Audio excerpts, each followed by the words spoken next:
Whew. Pick the wrong day to not drink coffee, David. You know what, Mark? You got a dadgum good point.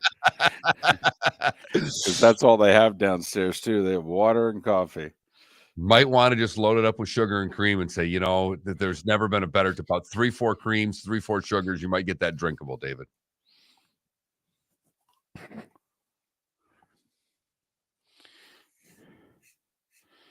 So is there anybody who listens to this show that doesn't know that I take naps on Monday? Is there anybody? I mean, we talk about it, right? Right. Yeah. My mother called me an hour into my power nap. And she's like, I didn't know you napped on Monday.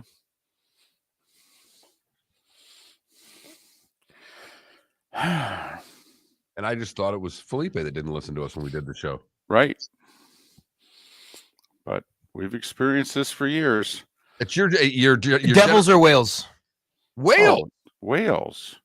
There's no more clutch play than that. Plus the Devils won by 3. I mean, what goal was clutch? Fine. You just don't want to admit that all your brethren choked. I'm not denying the fact that they choked.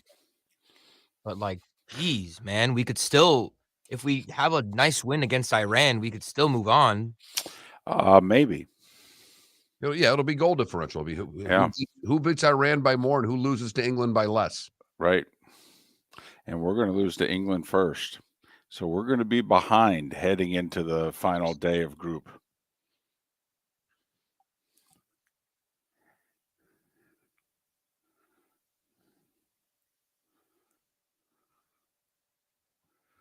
I just want Argentina to win the World Cup. Well, I don't want France to win. That's all I know. Please, God, no. Not again.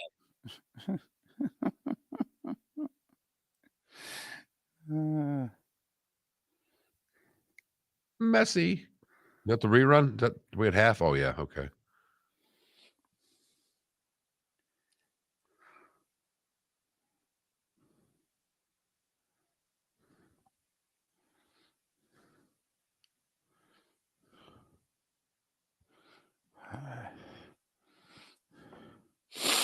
No politics. I'm in Dallas, Paul. We landed a little over an hour ago.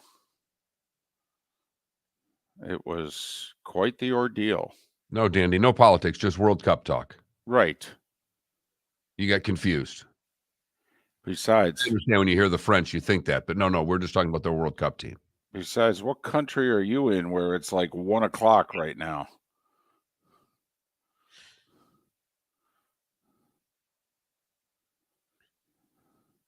Buenos dias, Jake. What's the name of the ESPN Monday Night Football Spanish guy? There's a couple of them. It was crazy. The one at the Open was John Sutherland. Yes. Which sounds like a guy who'd be on ESPN Deportes, right? Yes. Right? He's great, though. That was good. That was awesome.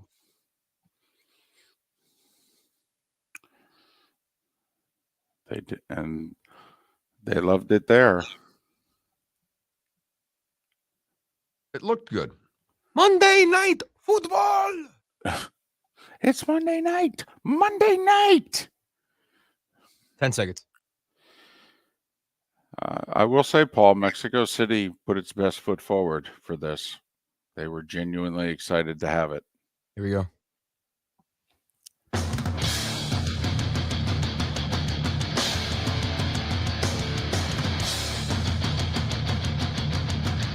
You are listening to Miller and Moulton, exclusively on the Florida Sports Network. And now, here's Mark Miller and David Moulton. Top of the morning to you on this Tuesday, where we ask the question, how the heck are you? Miller and Moulton here on the Florida Sports Network, floridasportsnetwork.com. Thanks so much for being with us. I'm in Dallas this morning, having landed from Mexico an hour and 15 minutes ago. That's a story in and of itself. Mark, meanwhile, he's like, yeah, with you traveling the damn globe, I'm just going to stay in one spot if that's okay. And he's in the cozy confines of the 239. Good morning. Good morning, David. How are you? Well, I am exhausted. I'm not going to lie. I didn't get the power nap that I normally get because I was woken up midway through it, maybe even a third of the way through it, and was up the rest of the day, was up almost all night, slept about 45 minutes on the plane ride from Mexico, from Toluca back to Dallas. So you've got me on about 2 hours sleep from the last time that we talked. Well, if there was ever a day for you to start drinking coffee, today might be it. Because like the first time with any new thing, usually it works a little better the first time. So I'd recommend you go coffee, believe it or not. Just 6, 7, 8 creams, 6, 7, 8 sugars, get that thing to a light brown and you might be able to tolerate it. So that's the ratio that you think works? 6, That's 7, 8? That's the only thing that would work for you. For someone who I know doesn't like the taste, but you got to sweeten that sucker up and get that thing as close to hot chocolate as is humanly possible. Yeah, you're right. Right now, I'm going to try to tough it out with water, but you know what? Midway through the show, we may be venturing down a deep, dark road that we haven't in a very long time. That is true. So you'll be carrying me today, my friend. Well, no That is problem, for because sure. I'm disgusted this morning. Okay. I am absolutely disgusted. If you don't mind, can I ask why or what about? We tied a whale yesterday. We tied Connecticut, basically. Well, they are similar in size and population. That is true. We choked like a dog in the second half. We played uninspired football, soccer, whatever the hell you want to call it. They keep jamming this damn sport down my throat. We're good enough. We bring Glenn Davis on to try to give everybody a preview. Oh, this young team, they play all over in Europe. They play in the Premier League. We've never had a team with this much talent. And yet in the second half, we looked like a pathetic high school team playing against Connecticut, for crying out loud. We're playing Wales. You know what England's going to do to this team on Friday? Well, if we play against England like we did in the second half, yeah, it's going to be a butt whooping. But what if we play against England the way we played in the first half? Right. Well, I'm just saying. I mean, in theory, that's what we're hoping to do here. Now, build on the first half and then carry that into a first half and a second half. Come on. But that was painful. That was painful when they committed the foul in the box and you knew here comes the penalty and they were going to tie it. There's only about 9 minutes left, although they did have 9 minutes of stoppage time. Yesterday was the day for stoppage time. It's a good thing your wife was working yesterday because one of her biggest pet peeves in the world is stoppage time. Man, yesterday would have drove her bat blank crazy. 14 minutes of stoppage time in the first half of England and Iran, all legit because the goalie nearly got killed by his own guy. But still, plus 14, when that appears on the screen, that's like, damn.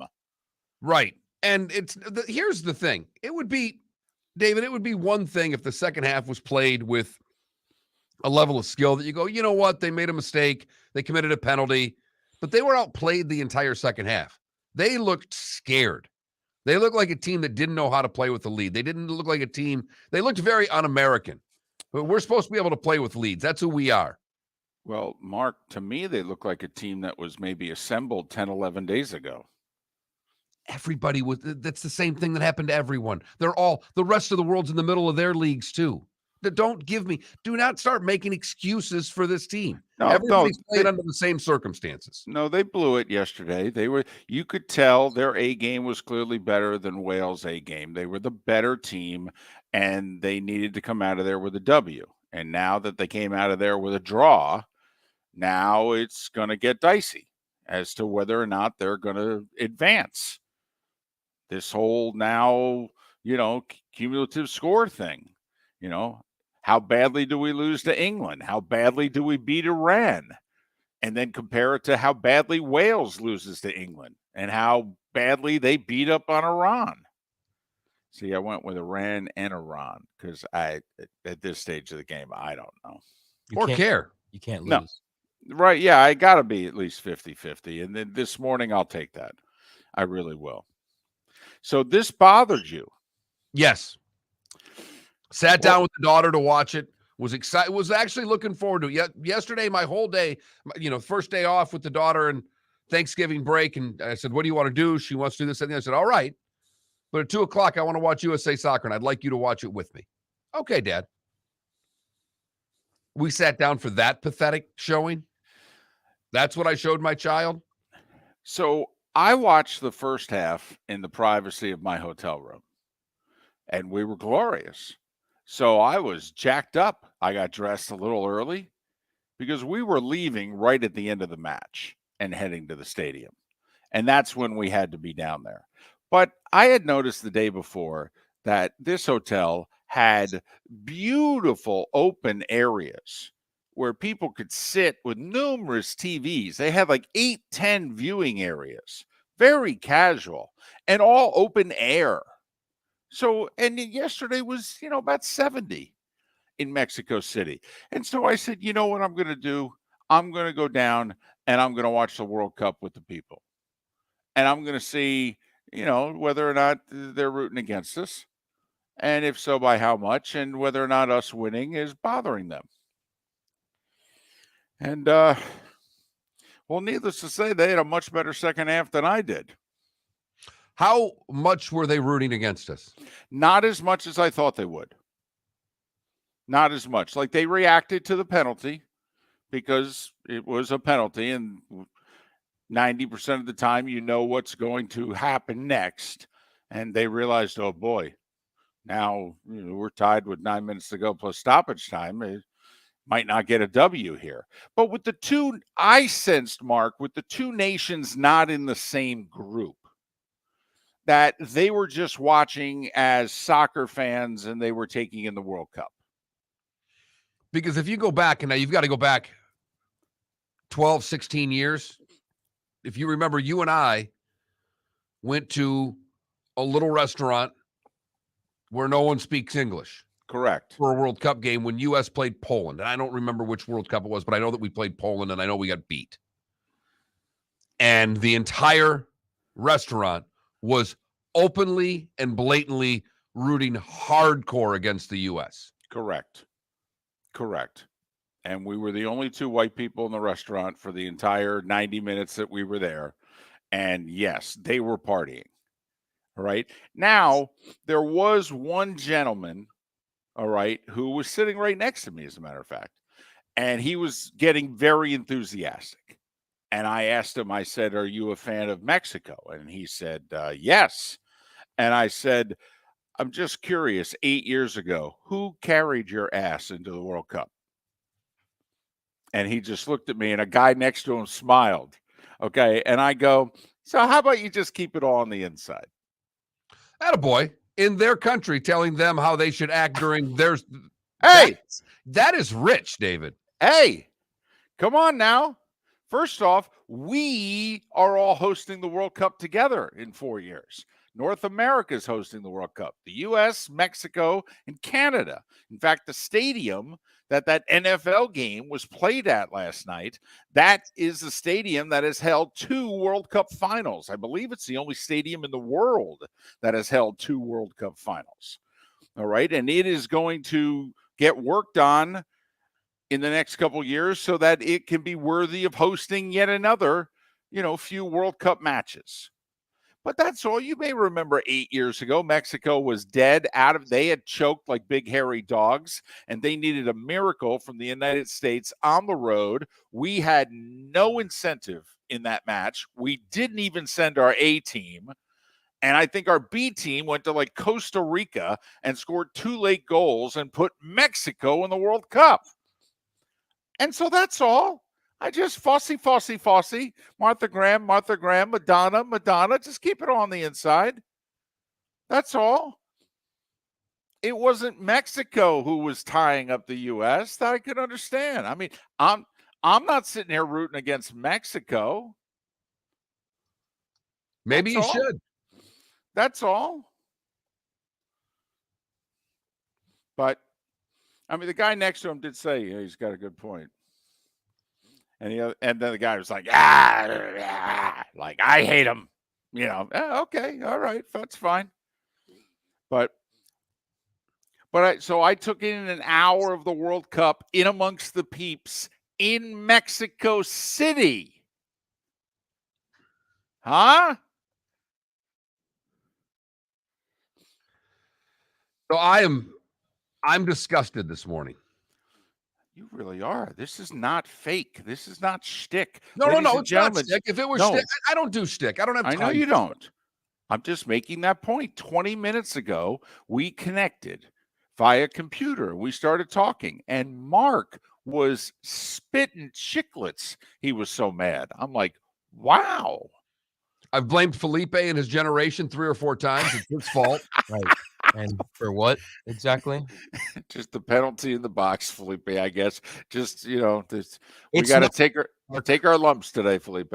I hate to be the oblivious optimist, but it is not over. No, it's not. It's not, but it certainly got a lot more difficult. And the most important match in this group was clearly the match against Wales. We had Glenn Davis on yesterday. He said it. He knows more about this sport and this tournament than the 3 of us combined. And it was the fact that 83% of winners in their first game get out of group. Everything was right there for them. They had it. They blew it.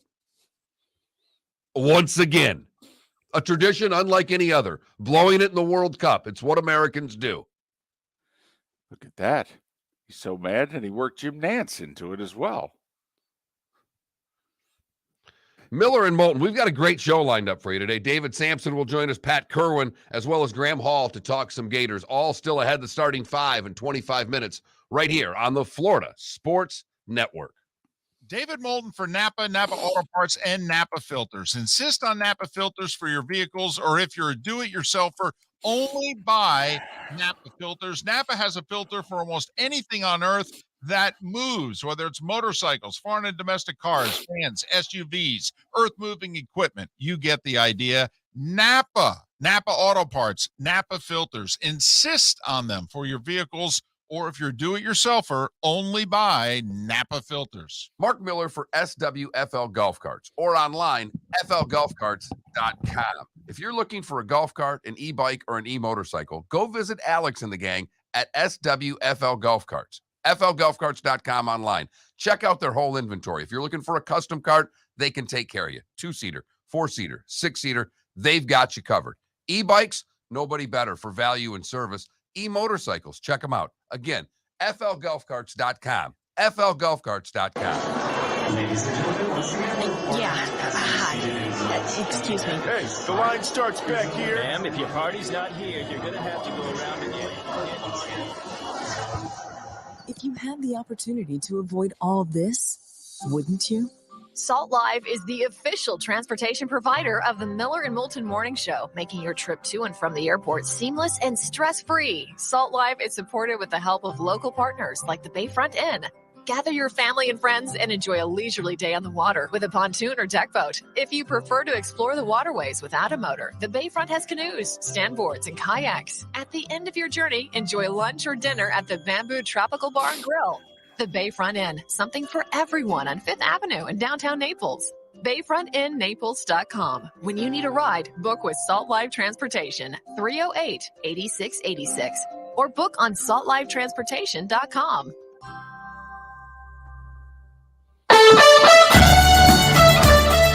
You are listening to Miller and Moulton on the Florida Sports Network.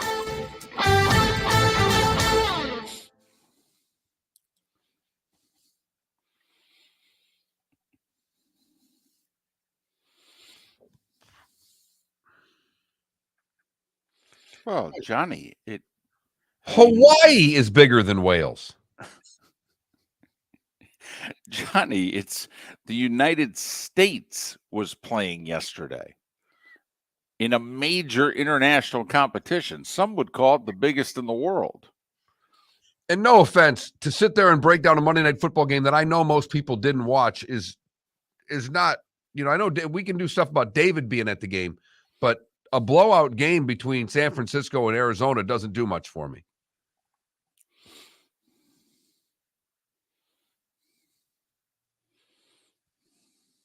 By the way, how quickly did you get through customs on the way back?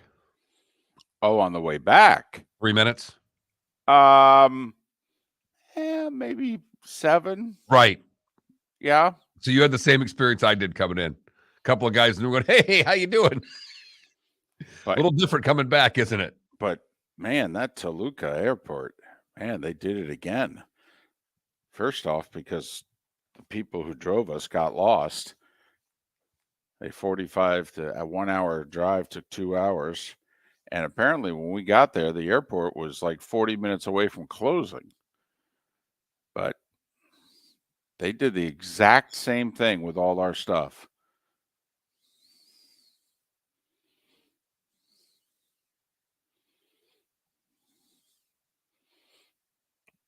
Ride to the airport was one of the worst experiences of my life. All back roads. They were all bumpy. Couldn't rest. Knew the guy was lost. Tired. Just wanted to get out. Did you have 2 cars again, or? Uh-huh. And the front car was the one that got lost. The one with Troy, Joe, and Joe's wife in it. Lisa Salters and I just kept cracking jokes back and forth to one another, trying to keep morale in our car high. We knew we were lost. Our drivers were not admitting to it. And we were telling them, oh, we're lost. We just did a circle in a very messed up way. I said to the one guy, when the two of us recognize we've made a circle and we've been in this country combined less than 72 hours. Plus, he did the whole Chinese restaurant thing. When you order takeout Chinese restaurant, 15-minute. All right. Doesn't matter what you order. You could order 73 things, 15-minute. All right. Ask the guy, how long? 30-minute. 20 minutes later. Hey, how we doing? How long? 30-minute. Okay. Nope. Didn't use the GPS. No Waze. Nothing like that. Nope. One road was closed, and apparently that was it. Didn't know their way around.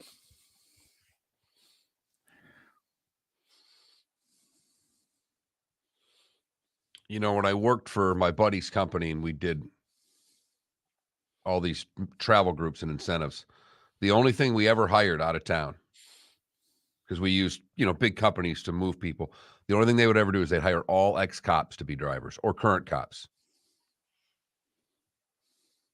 You know why? They always know how to get everywhere. Not to mention the other benefits of having police driving you around, but no Uber. That's funny, Dandy. Wow, Saudis are beating Argentina right now, 2-1. Come on! Scored again? I knew they scored 1. They're up 2-1. This is great. This would make me happy. Both these goals in the second half, or did it was 1-0 at halftime. Right, that's what I thought it was. They scored the first goal in like the 48th minute. I missed the second one. Me too. First one happened during my rant. Look at this. 57th minute, 2-1 Saudi Arabia. Oh, my goodness. The Live Tour is going crazy right now. We're coming back. That's a good line.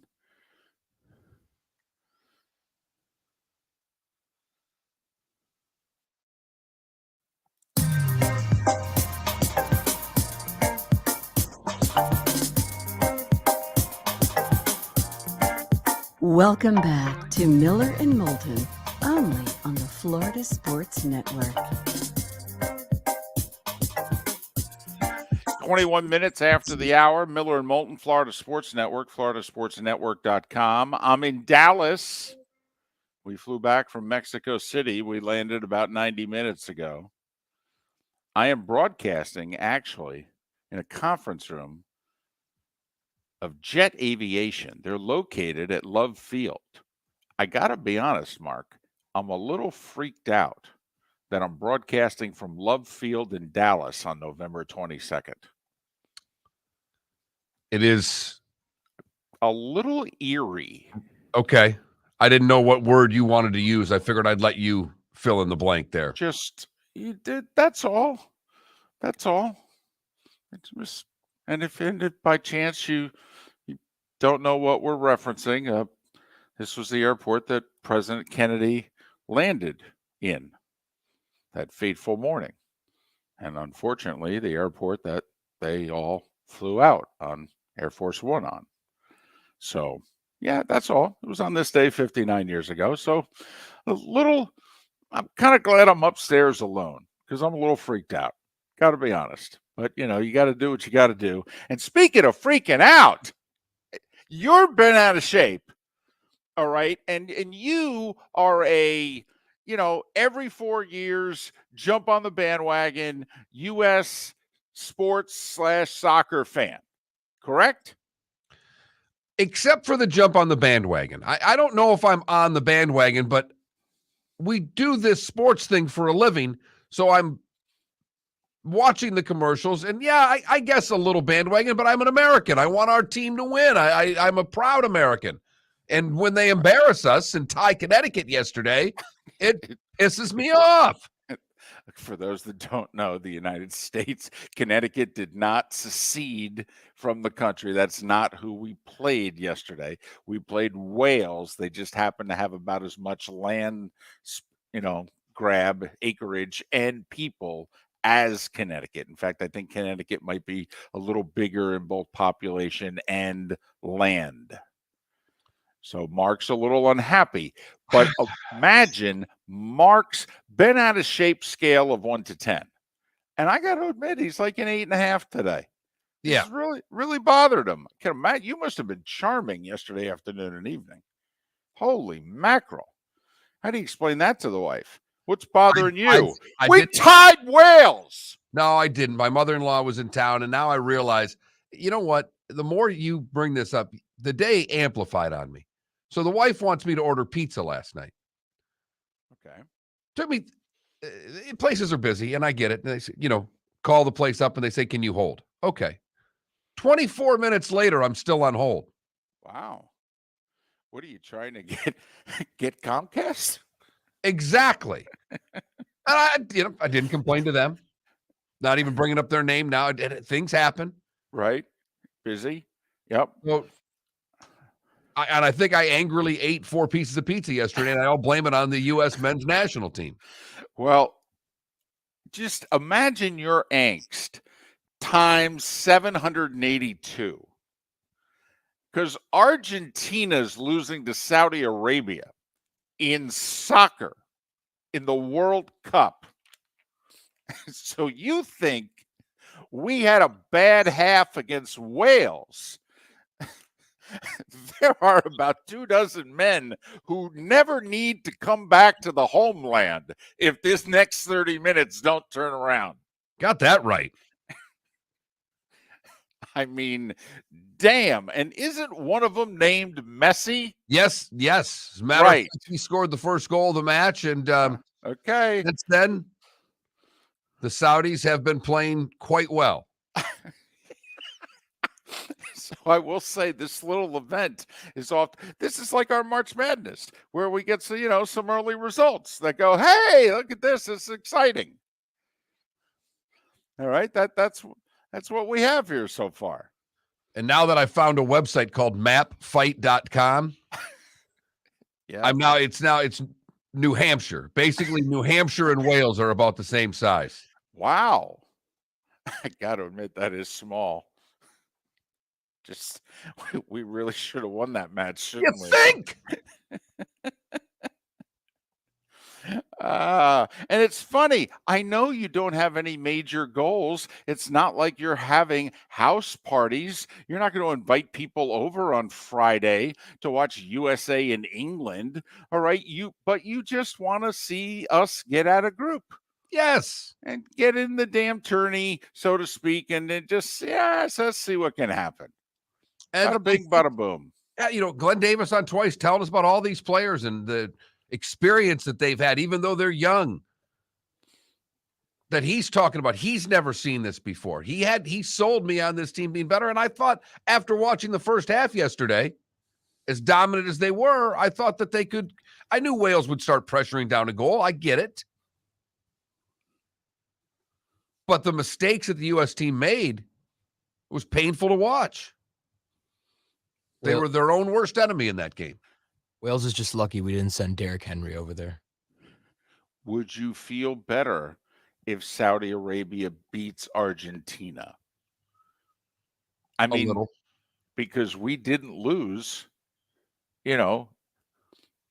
we tied. Some of us feel better about ties than the other. That would be me. I've never thought the tie was the worst thing in the world, unlike most American sports fan. Yeah, I guess I'm most American sports fan because we tied Wales and I'm disgusted by it. And the other thing that bothered me is Pulisic's our big stud on this team. He's our great player. Right. Boy, is he ever a European soccer player, because all he did was complain for 90 minutes yesterday. I will Shut up say, and play. Shut your damn mouth and play. All that guy did was a whiny little. I will say, I did come to that same conclusion, not just about Pulisic, but about, all those guys on our team who have all that international experience. And I'm like, well, there's two things that I know you've learned, and I don't know if it's soccer, but you've certainly learned how to dive and whine. Boy, are you guys getting up there. It was actually one of the things I used to love about U.S. soccer. We just played through everything. All the other countries were diving and whining. And yes, it probably would have benefited us from time to time if we complained or what have you. But I love the fact that we played soccer, Mark, like we play hockey. Okay, and I loved it. One of the things you and I really liked about the U.S. team. Yes. We were always going forward. We weren't the most skilled. Okay, but that's okay. We're going to go forward. We might get beat. You might be better than us. You might counterattack and catch us. That's okay. That's all right, but we're going forward and we're not complaining. We're going to stand there with our hands on our hips and, quite frankly, look at all of you in disgust because you're whining and flopping around like fishes. And boy, did we whine yesterday. I didn't think we dove as much as you're saying. I didn't have a problem with the U.S. team diving as much as I had a problem with the constant whining. I hate to be that guy, but the refs were awful also. Right. I don't disagree. I saw a great tweet. We weren't even at halftime yet. Somebody tweeted out, hey, when did the World Cup hire the Pac-12 refs? That's a good line. That's a quality line less than an hour into this thing. So, listen, I'm fine, by the way, with the disgust. I'm not going to try to talk you out of it. Okay?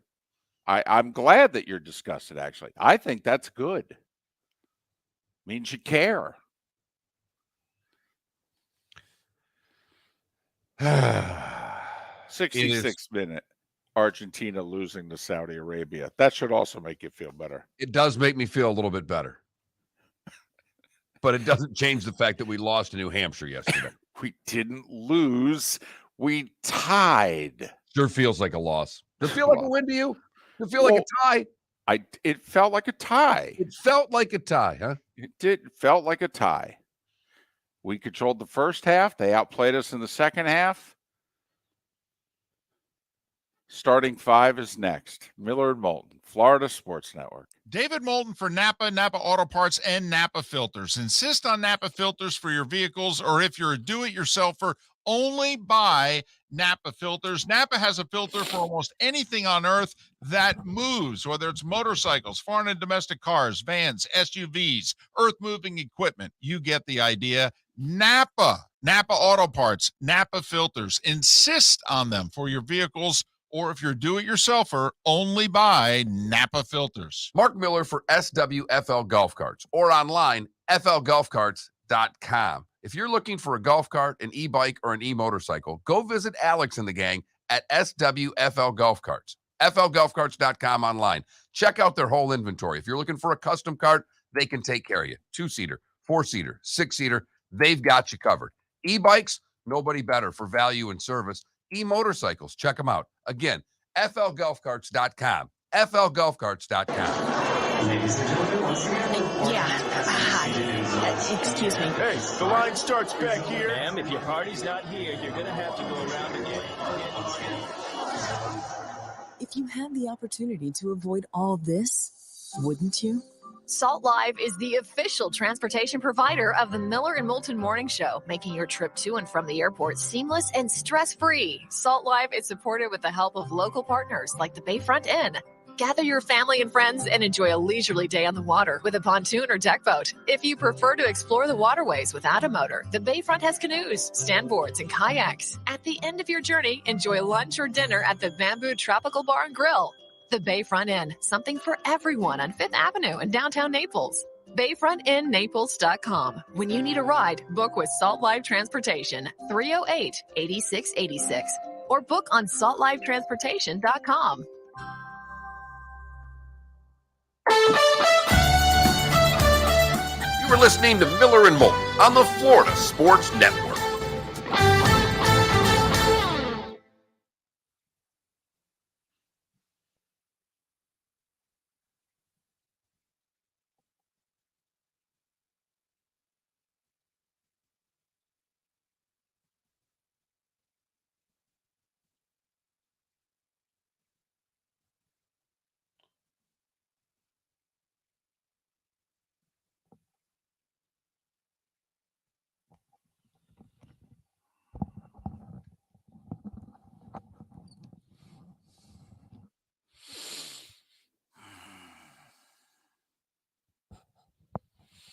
Adam, I'm so with you, man. That overtime, well, also, once Wales tied it, then they just started flopping around and faking injuries, and they were just playing for the tie. And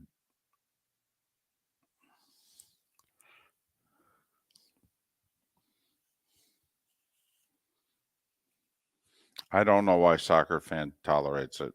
I really don't.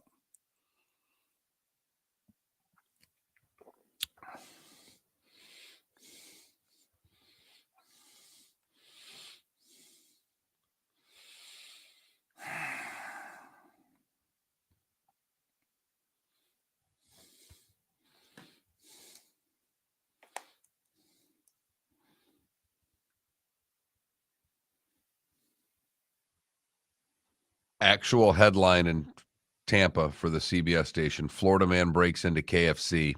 Secret recipe remains safe. There's no real story to it. It's not worthy of a good, bad, and ugly, but the headline's pretty funny. You could polish that off as the good. I mean, secret recipe remains safe. It's true. The Sacramento Kings have won 6 straight. I know. The only person that cares is my son-in-law. I love it. Oh my God! Shot in the box. By the way, they didn't play last night. Once again, No,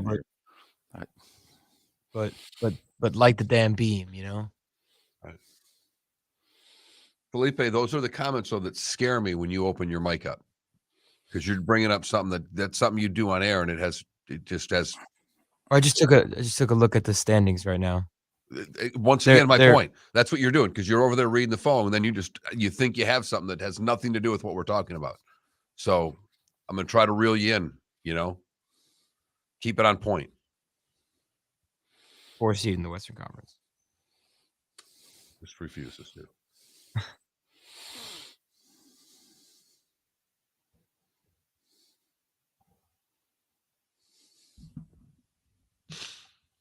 That's all right, Paul. On Twitter, KFC follows 11 people, 5 Spice Girls, and 6 random people named Herb. That's beautiful. It's one of the greatest things in the world.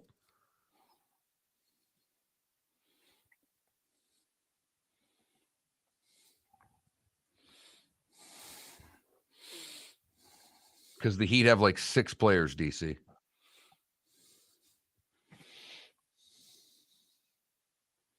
David even called that yesterday.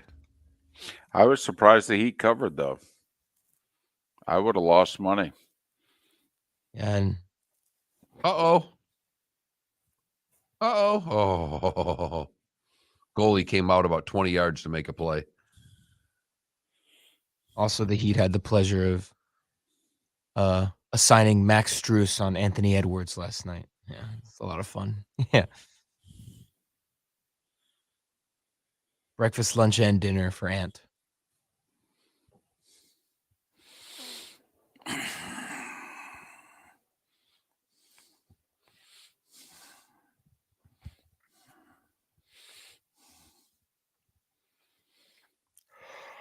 Oh, man.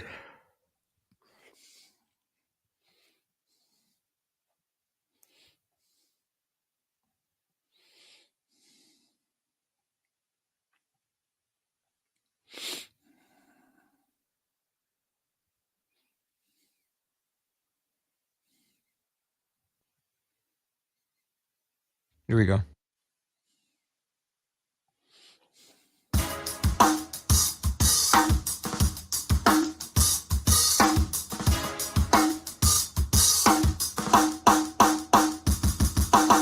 Welcome back to Miller and Moulton, only on the Florida Sports Network. David Samson, 1 hour from now. Pat Kirwan, a little over an hour from now. Graham Hall, as we continue to preview this little Gators Knowles clash. Did you see what Anthony Richardson said yesterday? When we win this game, it will give us a lot of confidence moving forward as a program. You just lost to Vandy and you're providing bulletin board material? Might not be the smartest thing. Better back it up, young man. Better back it up. This game's got a little vinegar to it, doesn't it? It does. And it may even have, we thought with both teams winning, it would have some vinegar. Maybe with Florida losing, it even has as much, if not more, because they're going to be a little PO'd for this football game, one would think. Well, they have come out and said it. One of their players yesterday during an interview said, if you guys are wondering whether we're going to be ready Friday, don't worry about it. We're going to be ready. Okay. And Billy Napier even said things to that effect. It's like, okay, all right. That's what I like to see. Maybe you guys should play more Friday games because you sometimes look like a high school team. Well, also, I applaud all of you for erasing that Vanderbilt game from your memory. Well done. Good job. Mark, tougher to take Gators fans watching them lose at Vandy, you watching the U.S. blow the second half lead and settle for a tie against, as you call them, New Hampshire.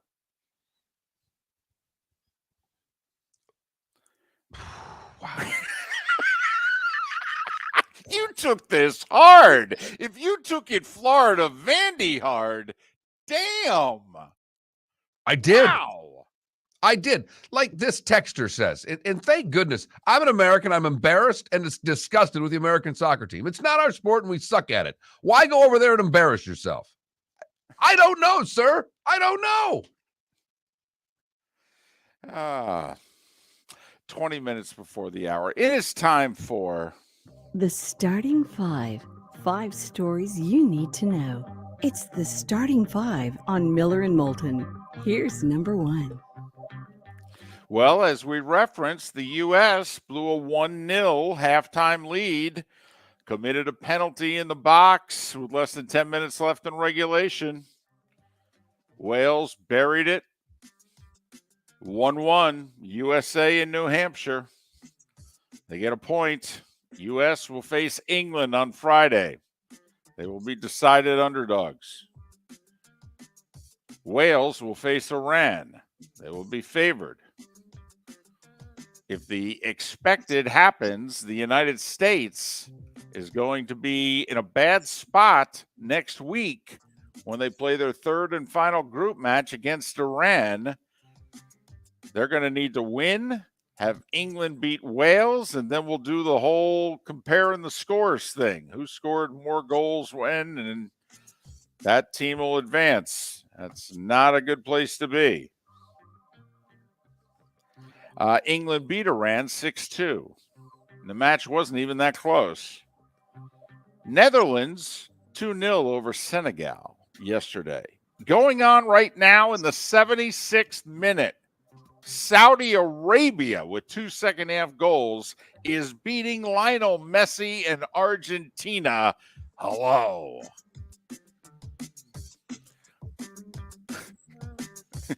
This would stop this tournament.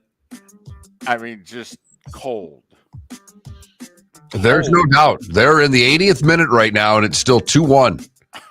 Saudi Arabia in front. A free kick for Argentina coming in a scoring area, so we'll keep you posted. All right. For the Niners, the game yesterday was a scoring area. Jimmy G with not 1, not 2, not 3, but 4 touchdown passes. Niners outscored the Cardinals 21-0 in the second half. Third straight game, by the way, the Niners have shut out their opponent in the second half. San Francisco's now in first in the West. They're 6-4, 4-0 in the division. Arizona falls to 4-7. Remember when Arizona last year was 7-0? Do you know since then they're 8-14? So which are they? The 7-0 or the 8-14? They're the 8-14. I agree. And usually that means people start losing their jobs in due time. I do think the coaches will make the year at this point. I mean, I think we're at the point of the year where I don't know if we're going to see another coach fired between now and the end of the season. My money's still on Kingsbury. And I had Hackett. And Right. I'm hoping that I'm right on my prediction that there are no more regular season, because then it's just a battle of which one of those two gets fired first postseason. And I think it could happen between Christmas and New Year's. I do. Speaking of losing your job, Jets head coach Robert Saleh now won't commit to a starting quarterback. Mark, do you know why that is? A, I think he actually had a chance to see the tape, and he went, holy mackerel, is this kid bad? And B, after watching the tape, he walked into his own locker room, and he had about 40 men staring at him like, really? Really? You're going to put him back under center? Why are we even showing up for practice? So Robert Saleh read the room yesterday and at least is going to give it a little air before deciding on who their quarterback is going forward. Broncos waived Melvin Gordon, one too many fumbles, and then he was complaining about not playing enough. Kyle Pitts, torn MCL, out for the year. Wan'Dale Robinson, torn ACL, out for the year. That's a bigger deal to me. That kid's fast. And they don't have any receivers with the Giants. He brought an element to that team that I thought they really needed, David. I think that's an injury that most people aren't going to even pay any attention to, and I think it's significant for the G-men.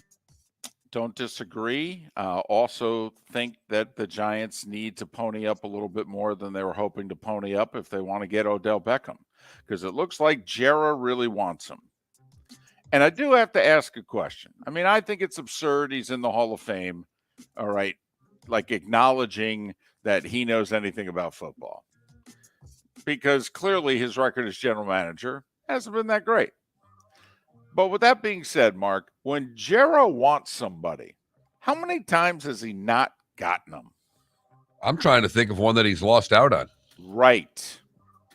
I mean, Jera really is what the Yankees were under Steinbrenner back in the day. When the Yankees wanted somebody, I mean, Greg Maddux is the only guy who looked George in the face and said, I know you're offering me like $3 million more a year for 5 years, which in the mid-90s was an unbelievable amount of money to walk away from.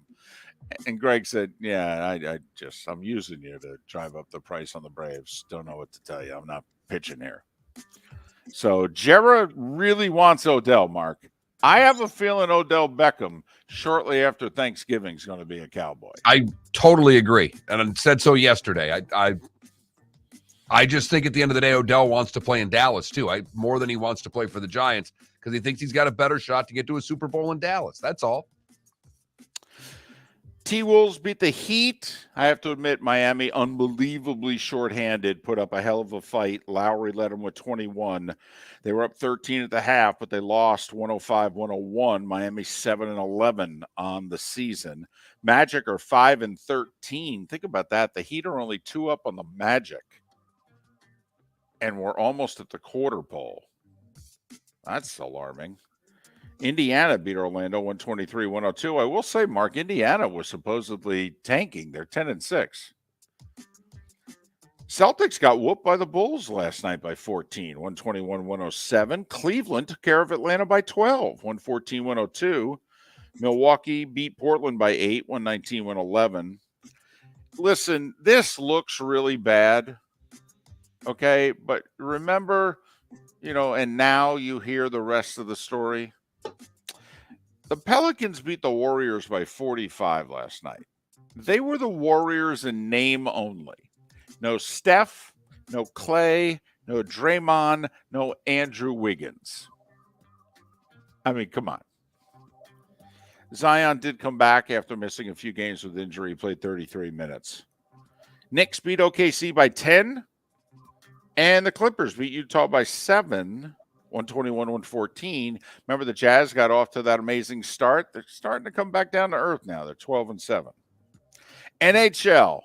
Man, we circled this one late in the show yesterday. We said the Boston Bruins are 16-2, and they're an underdog in Tampa. You got to bet it.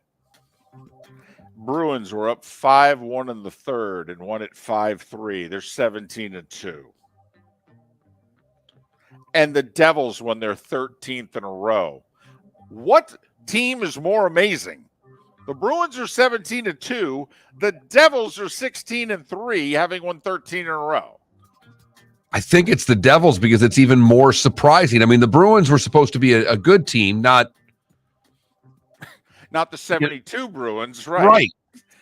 I was going to say the 72 team Canada team in the Summit Series, for crying out loud.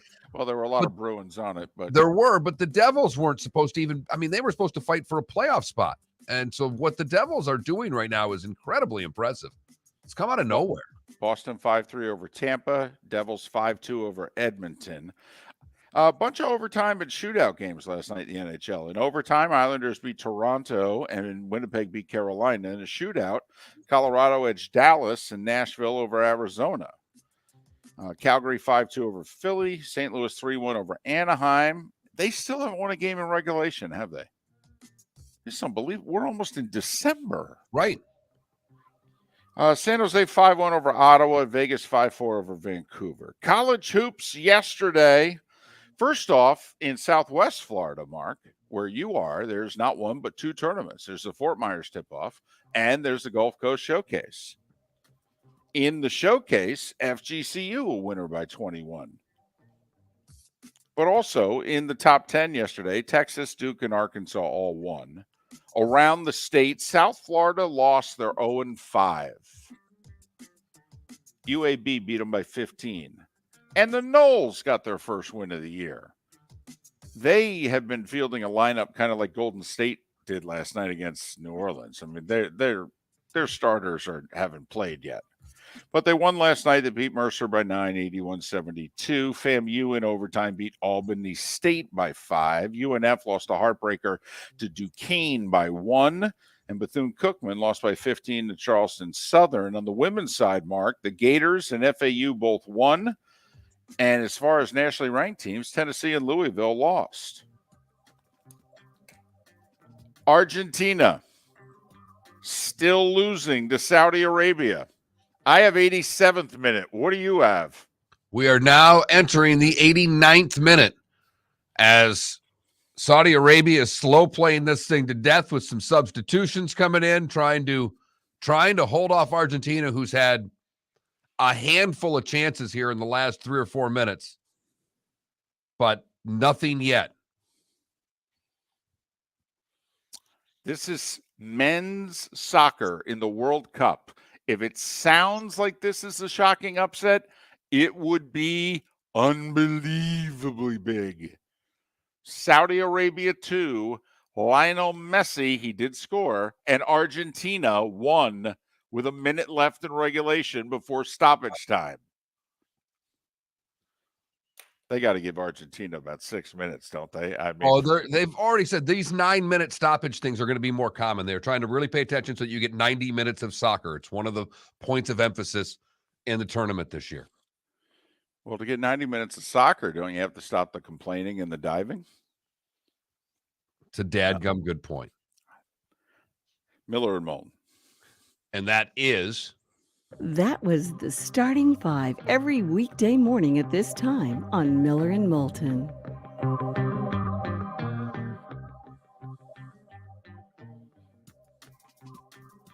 David Samson will join us next hour. Pat Kirwan and Graham Hall in the 8 o'clock hour to talk a little NFL and a little Gators with Graham Hall.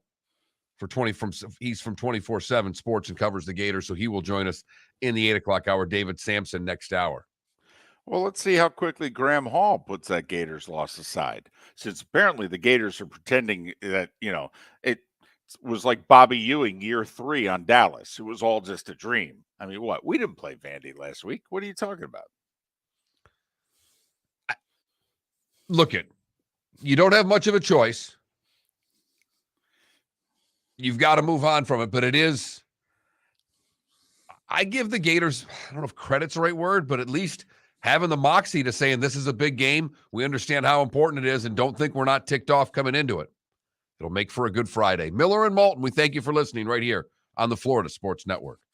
Mark Miller for SWFL Golf Carts or online, flgolfcarts.com. If you're looking for a golf cart, an e-bike, or an e-motorcycle, go visit Alex and the gang at SWFL Golf Carts, flgolfcarts.com online. Check out their whole inventory. If you're looking for a custom cart, they can take care of you. 2-seater, 4-seater, 6-seater, they've got you covered. E-bikes, nobody better for value and service. E-motorcycles, check them out. Again, flgolfcarts.com. flgolfcarts.com. David Moulton for Napa Auto Parts, and Napa Filters. Insist on Napa filters for your vehicles, or if you're a do-it-yourselfer, only buy Napa filters. Napa has a filter for almost anything on earth that moves, whether it's motorcycles, foreign and domestic cars, vans, SUVs, earth-moving equipment. You get the idea. Napa Auto Parts, Napa filters. Insist on them for your vehicles, or if you're do-it-yourselfer, only buy Napa filters. Yeah. Hi. Excuse me. Hey, the line starts back here. Ma'am, if your party's not here, you're gonna have to go around and get it. If you had the opportunity to avoid all this, wouldn't you?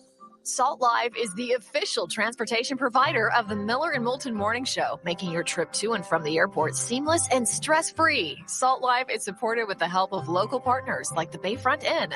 Gather your family and friends and enjoy a leisurely day on the water with a pontoon or deck boat. If you prefer to explore the waterways without a motor, the Bayfront has canoes, standboards, and kayaks. At the end of your journey, enjoy lunch or dinner at the Bamboo Tropical Bar and Grill. The Bayfront Inn, something for everyone on 5th Avenue in downtown Naples. BayfrontInNaples.com. When you need a ride, book with Salt Live Transportation, 308-8686, or book on saltlivetransportation.com. Miller and Moulton here for the Clutch Vodka Play of the Day. Mark, remember Nick Charles, Fred Hickman, the CNN Play of the Day? Yeah, CNN did a nightly sports show. That was a while ago. Yes, it was. Just work with me. Everyone liked the pod, the Play of the Day. So how about we have the Clutch Vodka Play of the Day? Sounds good. Fun. Smooth. Like Clutch Vodka. Listen weekday mornings for the Clutch Vodka Play of the Day. That's Clutch with a K. Don't miss the Miami Dolphins watch party every Sunday at the Seaside Bar and Grill in Bonita Springs. Presented by Clutch Vodka. The Seaside will be serving clutch vodka drinks, including the awesome Bloody Mary bar at the Seaside. If you can't be at Hard Rock Stadium, come have fun at the best place in town to watch the Dolphins and enjoy the best, clean, crisp, smoothest vodka. That's Clutch with a K. Miami Dolphins parties every week at the Seaside Bar and Grill on Old 41 in Bonita Springs, powered by Clutch Vodka. You are listening to Miller and Moulton on the Florida Sports Network.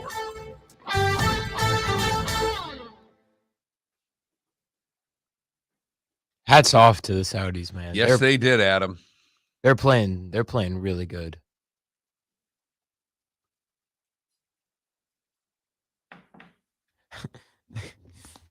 Never thought I'd say hats off to the Saudis, but hey, here we are.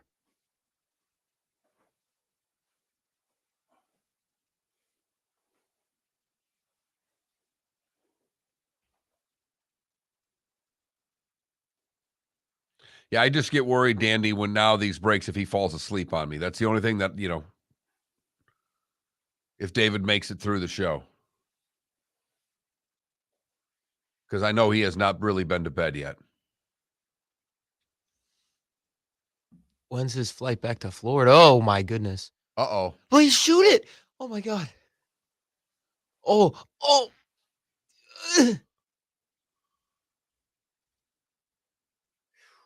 Nah, man.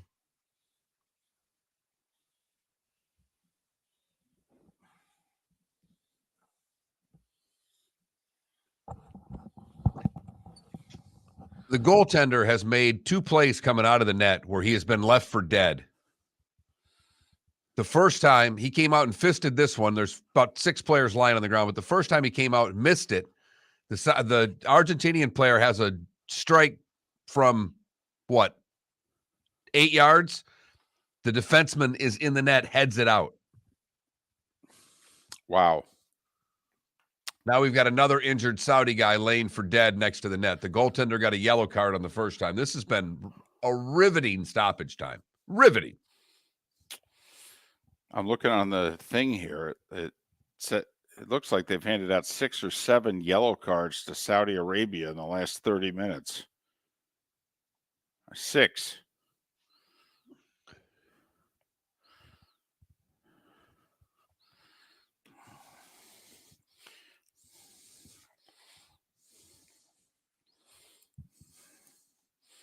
So they're going to be dead. There's going to be another 8 minutes of stoppage time. They'll add at least 3 on for this guy being dead on the side of the pitch. This is ridiculous, man. Not switching to horizontal broadcasting, but did change my clothes. Thank you. I think he knows that there was something when it was a fan or whatever, but behind you, the white wall had like you could see something coming. I don't know if there's a fan in the background, but it did look like there was a horizontal tick going up the white wall. It was. This is what gives people trouble. You think? When it comes to watching soccer. You think? But this shit always happens in the World Cup. I swear. I never see it in the Champions League. I never see it in Division I college soccer. You don't see it in college soccer. No. You and don't. I would rather watch college soccer than this. I mean, this is stupid. Well, it may be, but yeah, they're trying to get through 8 minutes here. If these Argentinians don't get out of group, they can't go back home for the rest of their lives. It's true. 30 seconds. I mean, it is kind of, it may be intolerable, but it is also amazing what's at stake. They take this. Well, Argentina's in a group with Mexico, Poland, and the Saudis. This could crush them. Here we go, guys.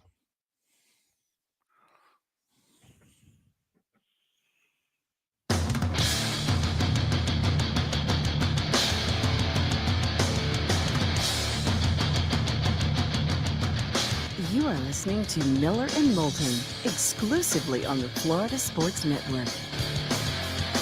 And now, here's Mark Miller and David Moulton. Hour number 2 of Miller and Moulton on this Tuesday, this 22nd of November. I am broadcasting from Dallas. We were able to get out of Mexico City last night, arrived a little more than an hour before the show, went through American Customs, was able to set up within 30 minutes of the show starting. Mark, I kind of felt like I was in stoppage time. Well, you had your own planes, trains, and automobiles yesterday. Woo! No joke. No joke. Every now and then, we kind of take little liberties and try to be as entertaining as possible. So the two cars that were responsible for getting Joe Buck, his wife, Troy Aikman, Lisa Salter, myself, and Joe's longtime assistant, to the airport that we flew into, which was about 45 minutes away from the stadium. Yeah, they got lost. They got what? Right. They got lost. And I mean lost. Like 30 minutes went by and everyone in the car went, weren't we just here? Now, think about how well we know the neighborhood. Right. Mm-hmm. So this we didn't know, thankfully, because we kept morale pretty high. We just figured this was costing us time. It nearly cost us getting out of the country. Apparently, the airport closes. We had to be there by a certain time. We were, Mark, much like the stoppage time that you're watching right now between Argentina and Saudi Arabia, we were under an hour. And remember, it's not just arriving, it's going through the 3 different sets of customs. So they can sit there with 45 minutes left on the clock and watch you burn through that 45 minutes and go, don't know what to tell you. Airport closed. I was surprised that you had the same amount of time to get out of Mexico, because typically when you leave a country, it's a lot smoother than when you get there. They're happy to get the hell out of here, basically.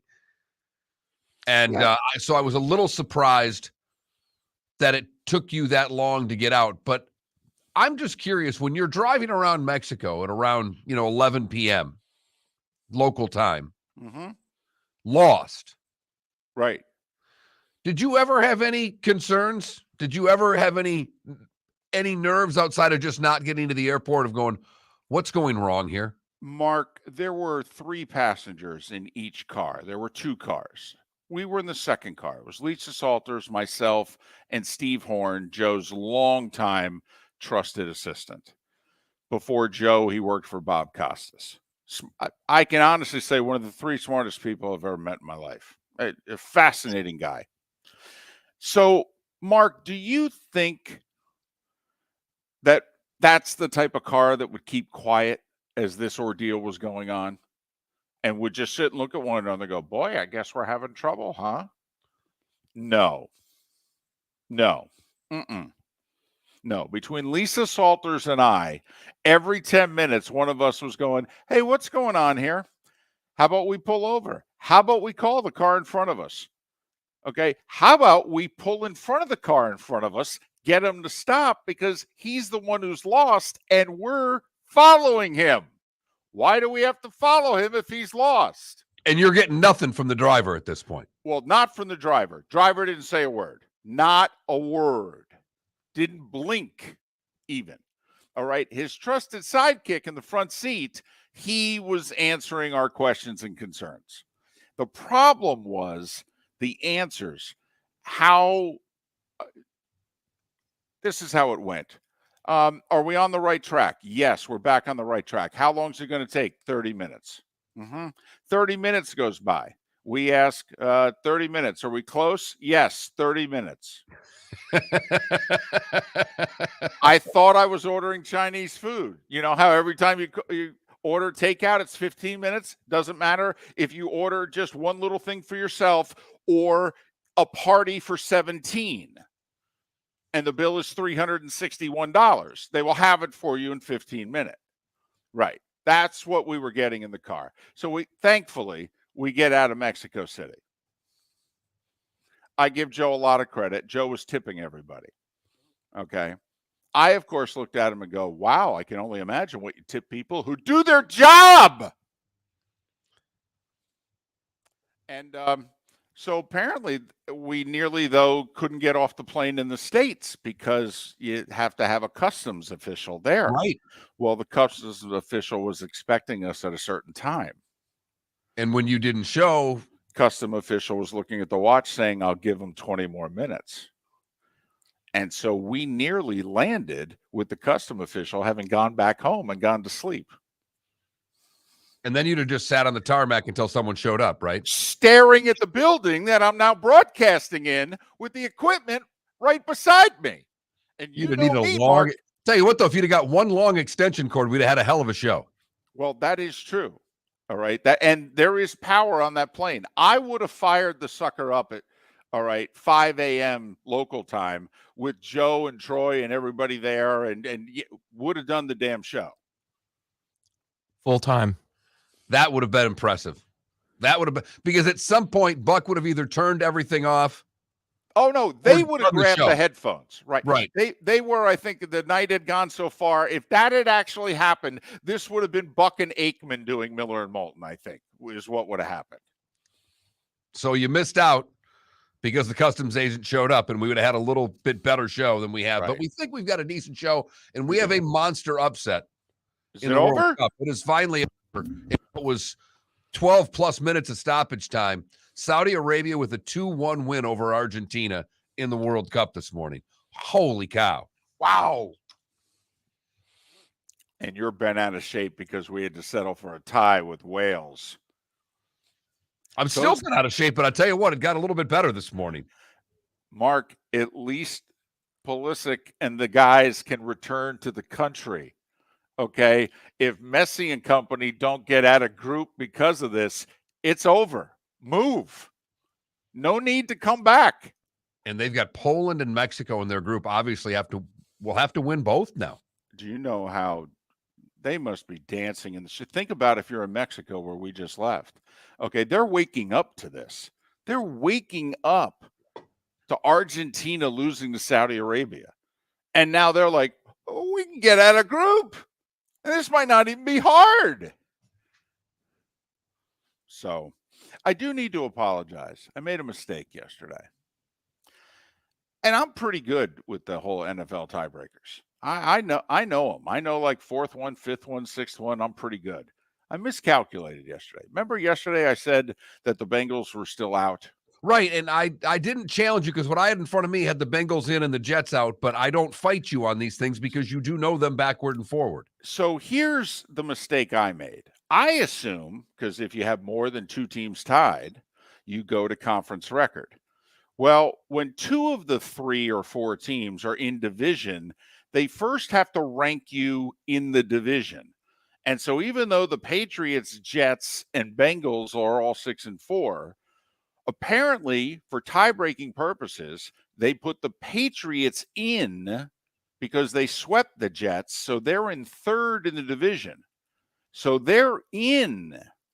And now it comes down to Jets and Bengals for the final playoff spot. And they played this year and Cincinnati won. Because the Jets' conference record right now is a better winning percentage than Cincinnati's. So when you looked at New England and the Jets and Cincinnati, New England and the Jets are the 2 best conference records. I thought, therefore, they were the 6 and 7 seeds. I was mistaken. If the playoffs started today, the Jets are out and the Bengals are the 7 seed. And by the way, that's who would be coming to Miami. I mean, you got to admit, the AFC representative last year showing up at your door with a smile on their face going, how you doing? It's not an easy playoff road. And there won't be an easy playoff road no matter who you play in the AFC, I believe. And I think there's so much that, this still has the Chargers not in, which could be a solid team playing in there. So we shall see how this all plays itself out. But I don't think you're going to have an easy game no matter where you end up in the AFC. I don't think there's such thing. Even the 2 seed, David, I think is going to end up with a pretty formidable opponent in the first round.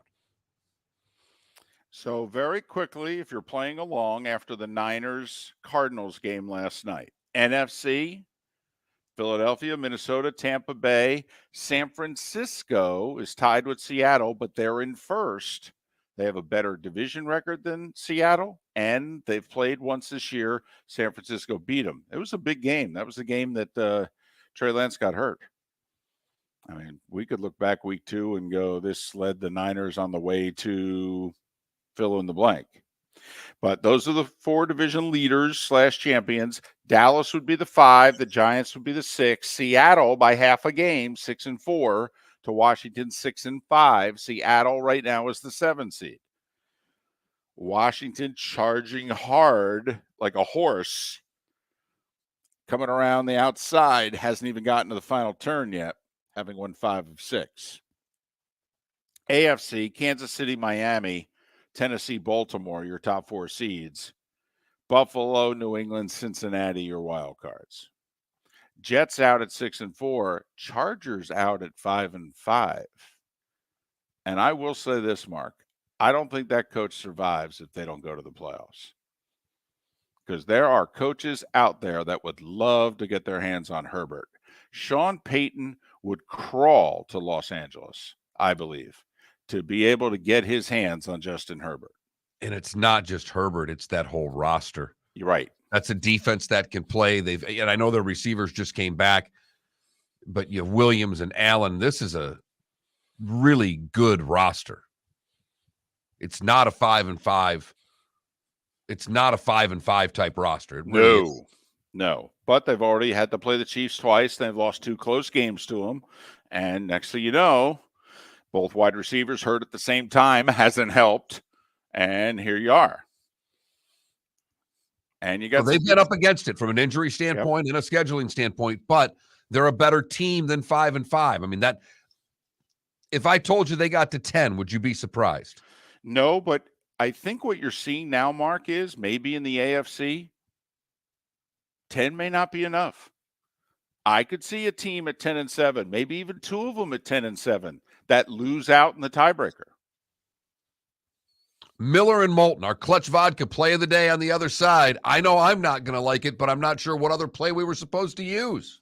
Golfers, are you bored of the same old driving range warm-up routine that's not getting you the results that you want on the course? Power up your golf swing by adding resistance bands to your range sessions with the Orange Whip Golf's Power Strap Kit.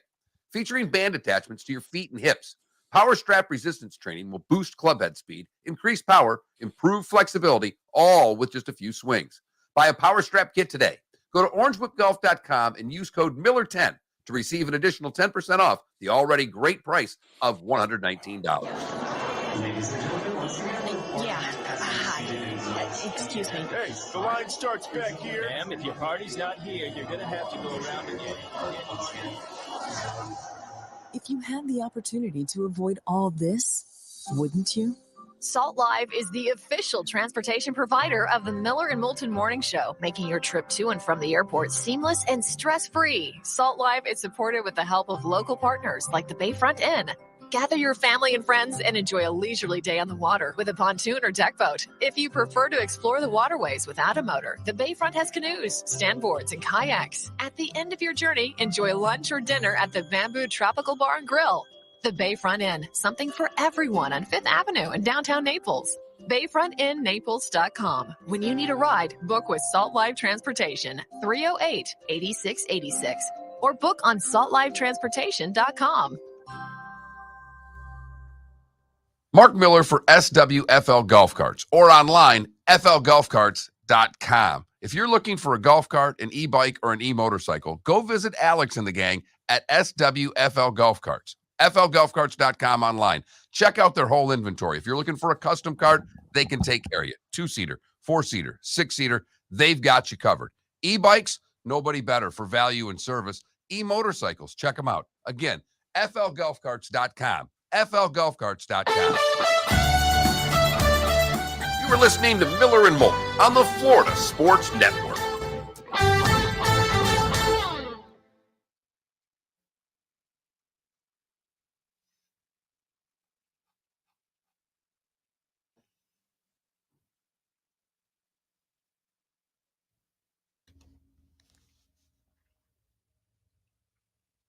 know what's going to happen now, right?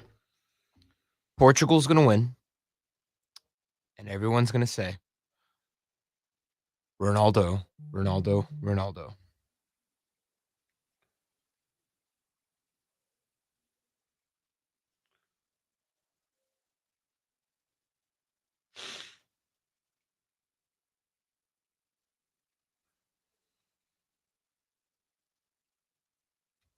Even though Ronaldo never made it to a World Cup final.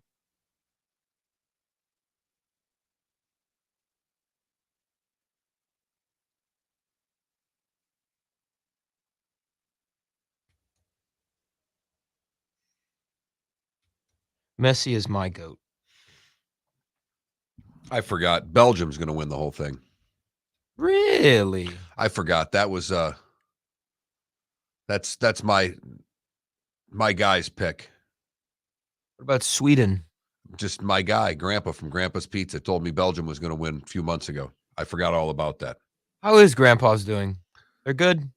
They're unbelievable. Really? I should be having it tonight, but I had to have another kind of pizza to make my wife happy last night. Pissed me right off. Did they do good for the most part from Ian? Oh, they're fine. Okay, good. I like Grandpa's. Their place is not much bigger than this Oh, hallway. I know. It's super tiny. Yes, it is, Adam. He already announced it. I haven't been to Grandpa's in a while. I got to go back.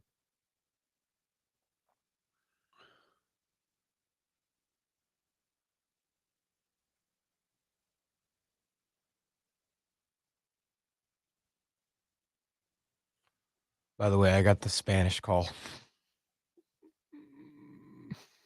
It's a good one. No. Come on. No. Yes. The United States of America played. We're not a Spanish-speaking station. Come on now, Felipe.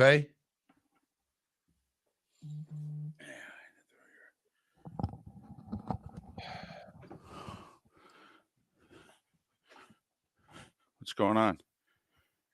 Well, he's got to find an English one now because I got the Spanish one queued up. We're an English-speaking station. We don't run Spanish highlights for United States of America game.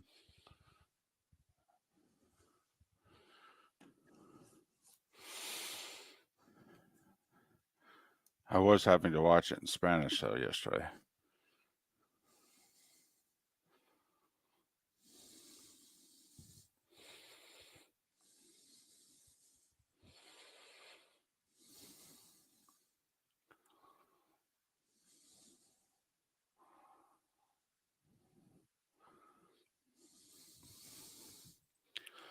Adam, we know it's his last World Cup, same with Ronaldo and what have you. We just didn't think they were going to have to flee their home nations. The Duke's Mayonnaise Bowl Twitter account just tweeted out the good news for Argentina is that they can still make the Duke's Mayo Bowl. Need 6 wins, though. I mean, that is fire right there.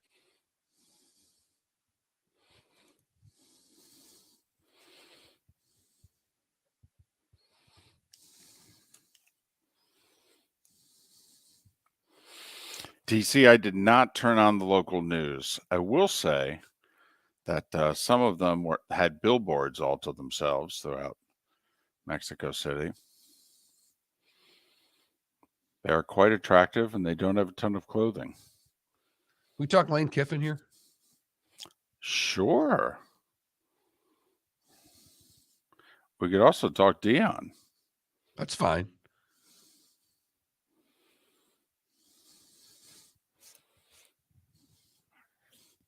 Lane Kiffin is a Twitter god. Mm-hmm. Mm-hmm.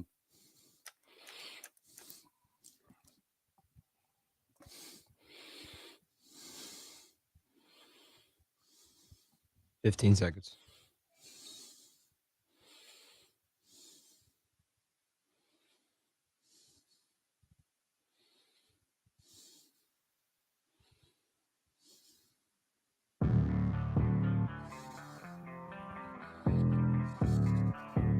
Thanks for listening. And now, more of Miller and Moulton on the Florida Sports Network.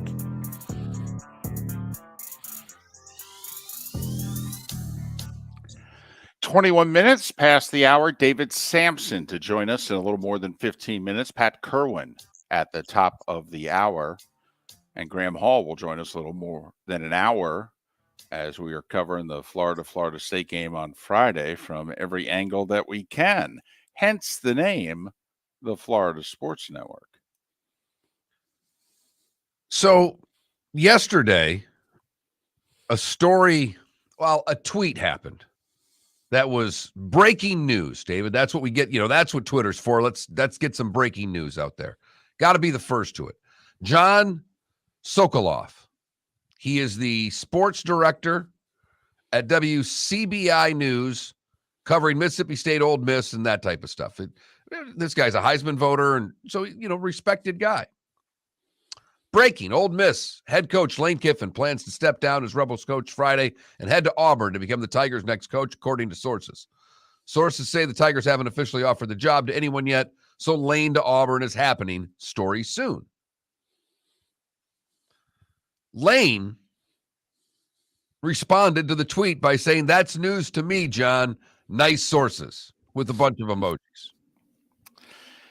John, last week, midweek, maybe Thursday at the latest, John matter-of-factly sent out a tweet that said, Lane will resign after the Egg Bowl to become the next coach at Auburn.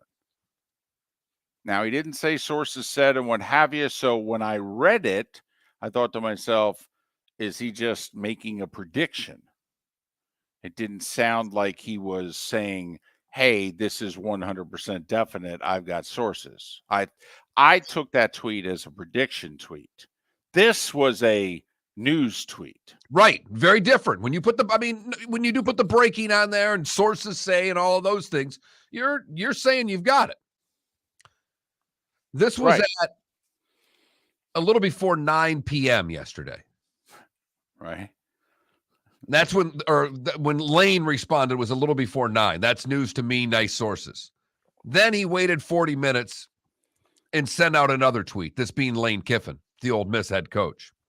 This just in, breaking news. John Sokoloff of WCBI News in Starkville, Mississippi, plans to step down as lead anchor and head to WLOX to become their new lead anchor. Sources say WLOX hasn't offered the job to anyone yet, so John to WLOX is happening. Story soon. I love Lane Kiffin.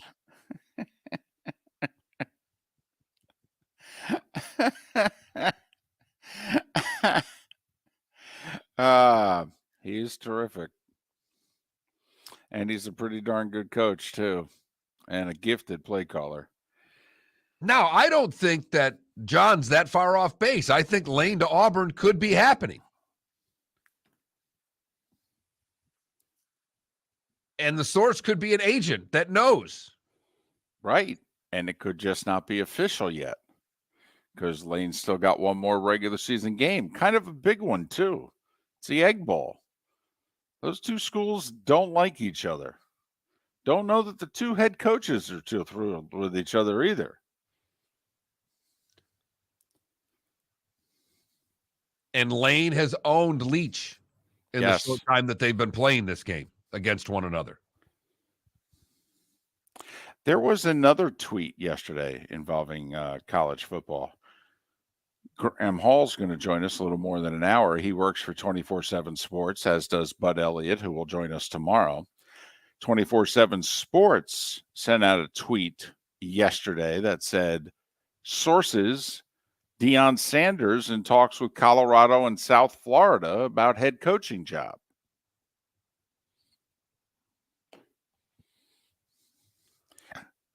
If you were Deion, obviously one's a Power 5 job, one's not. Which one would you take? Or would you stay at Jackson State? I'd stay at Jackson State. I'd hold off for a better Power 5. If I'm Deion, I want a better Power 5 job. I don't want to go to Colorado. Colorado went from a school that was putting players to the NFL every year and a powerhouse program to being a laughingstock of a bad conference. I'm also really worried about the Pac-12's future. Big 12 secured their future with a media rights deal. I'm very concerned about the Pac-12's future. So if I was Deion, I would not go to Colorado. I got to admit, South Florida intrigues me for this reason, Mark. Besides the fact that I know the terrain and you know all of that, I can win there. And not only that, I got arguably the 4 best teams in the conference that are leaving in a year. I mean, I can win there. And then really pick the job that I want. Well, there's something there because I'm with you. South Florida intrigues me more than Colorado for all the reasons you said, and most importantly, the fact that he's a Floridian, that he'd be able to come in here running. And if you win at South Florida after everyone who has lost,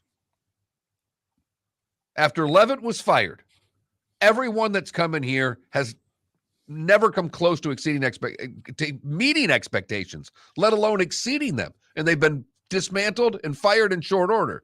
So to come here and win, David, I think you could damn near pick your Power 5 job after that.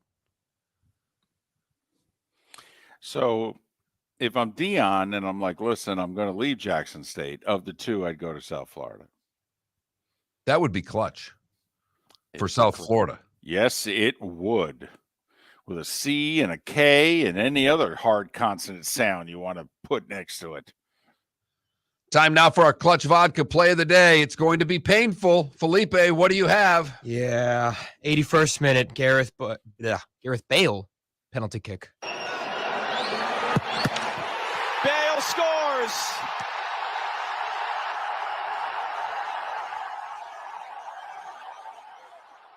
Now, I'm a little disappointed, not because of the goal, but because Miller and Moulton for the clutch play of the day told me to always get the best call of the play. So we're going to play the Spanish version of this call and see which one is better.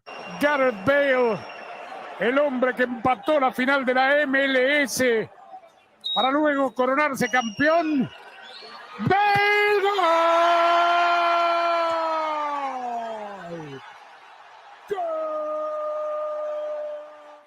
Well, I got to admit, no offense, you got to turn the second part up. The second part of the goal call is better than the first. It's a good point. Right. That's your clutch play of the day, Gareth Bale. For Wales or New Hampshire, as Marcus called them, because apparently in terms of acreage and population, well, they have a lot more population than New Hampshire, but apparently in terms of acreage, Wales is the size of New Hampshire. Population of Connecticut, size of New Hampshire. Disgusting day yesterday on the pitch. Painful, pathetic. And then Argentina lost to Saudi Arabia, and the U.S. feels a lot better about themselves this morning. They shouldn't. But they play England on Friday. Right. Better play more than 45 minutes. I'll tell you that. So that was the Clutch Vodka play of the day. They're still doing those Dolphins parties, aren't they? They are at Seaside in Bonita Springs. Great spot to go watch the Dolphins play and get great deals on Clutch Vodka. Go to clutchspirits.com. Hashtag all your Clutch Vodka drinks with the hashtag Clutch Spirits. David Samson is going to join us next. I have a question that I'm going to ask him that I've never asked of any guest we've ever had. Looky there. Yeah. I don't know how great a question it is. It's just something I've never asked one of our guests. Hopefully it will keep him coming back on and not offend him to the point where he hangs up on us early. Been doing this together for nearly 15 years, and you haven't asked a guest this question yet. Maybe there's a reason why. We will find out. Miller and Moulton, David Samson next, Pat Kirwan and Graham Hall to join us in the 8 o'clock hour right here, Miller and Moulton on the Florida Sports Network. Miller and Moulton here for the Clutch Vodka play of the day. Mark, remember Nick Charles, Fred Hickman, the CNN play of the day? Yeah, CNN did a nightly sports show. That was a while ago. Yes, it was. Just work with me. Everyone liked the pod, the play of the day. So how about we have the Clutch Vodka play of the day? Sounds good. Fun. Smooth. Like Clutch Vodka. Listen weekday mornings for the Clutch Vodka play of the day. That's Clutch with a K. David Moulton for Napa, Napa Auto Parts, and Napa Filters. Insist on Napa filters for your vehicles, or if you're a do-it-yourselfer, only buy Napa filters. Napa has a filter for almost anything on earth that moves, whether it's motorcycles, foreign and domestic cars, vans, SUVs, earth-moving equipment. You get the idea. Napa Auto Parts, Napa filters. Insist on them for your vehicles, or if you're a do-it-yourselfer, only buy Napa filters. Don't miss the Miami Dolphins watch party every Sunday at the Seaside Bar and Grill in Bonita Springs. Presented by Clutch Vodka. The Seaside will be serving Clutch Vodka drinks, including the awesome Bloody Mary bar at the Seaside. If you can't be at Hard Rock Stadium, come have fun at the best place in town to watch the Dolphins and enjoy the best, clean, crisp, smoothest vodka. That's Clutch with a K. Miami Dolphins parties every week at the Seaside Bar and Grill on Old 41 in Bonita Springs. Powered by Clutch Vodka. Mark Miller for SWFL Golf Carts, or online, flgolfcarts.com. If you're looking for a golf cart, an e-bike, or an e-motorcycle, go visit Alex and the gang at SWFL Golf Carts. flgolfcarts.com online. Check out their whole inventory. If you're looking for a custom cart, they can take care of you. 2-seater, 4-seater, 6-seater, they've got you covered. E-bikes, nobody better for value and service. E-motorcycles, check them out. Again, flgolfcarts.com. flgolfcarts.com. You are listening to Miller and Moulton on the Florida Sports Network.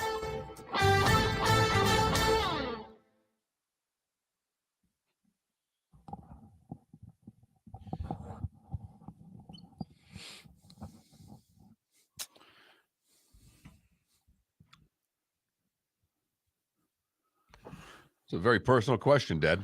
Yeah, really. Deadstruck there, yes, they can get out because in theory Wales isn't going to get a result against England either. And so since they tied each other, it'll come down to A, the margin that both beat Iran, and B, the margin that both lose to England. But in theory, if they had won yesterday, they could have lost to England, beat Iran, and they would have... They're in. Yeah. In. And for as well as we played in the first half, it was just pathetic.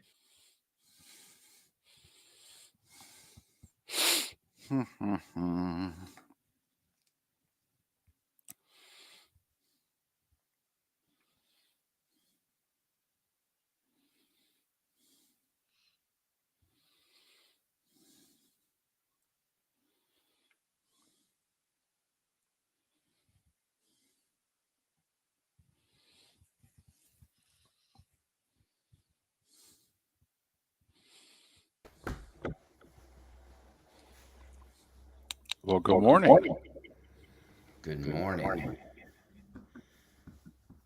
Let me fix.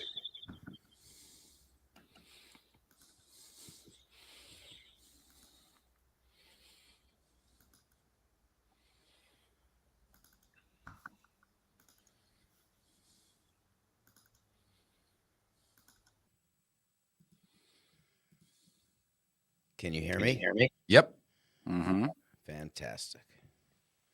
Excellent. How are you? What are you doing for the holiday? Gonna be with my sisters. So it'll be nice. What about you guys? Are you doing shows? We are doing shows Wednesday and Friday, not on Thursday.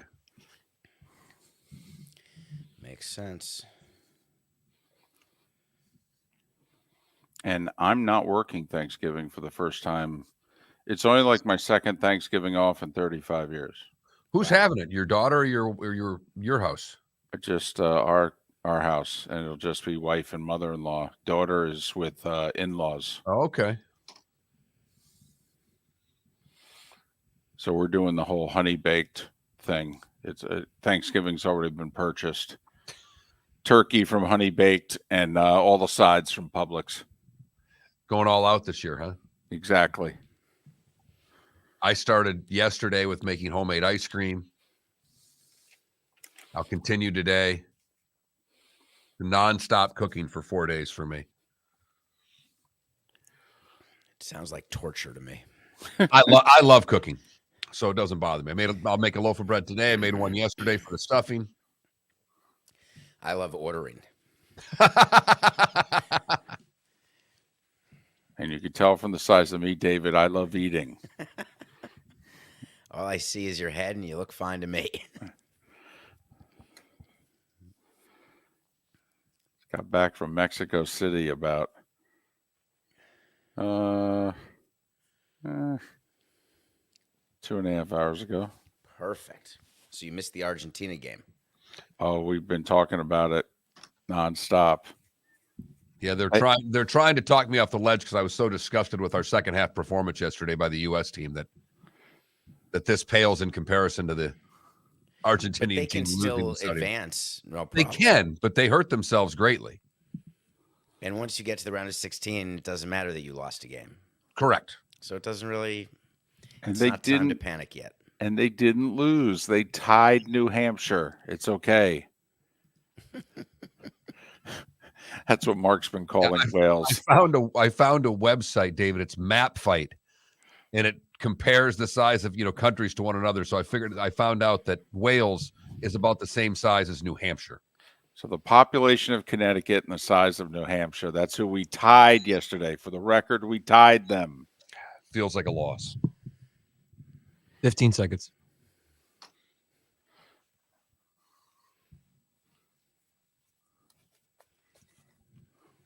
David, once again, thanks so much. All right, here we go.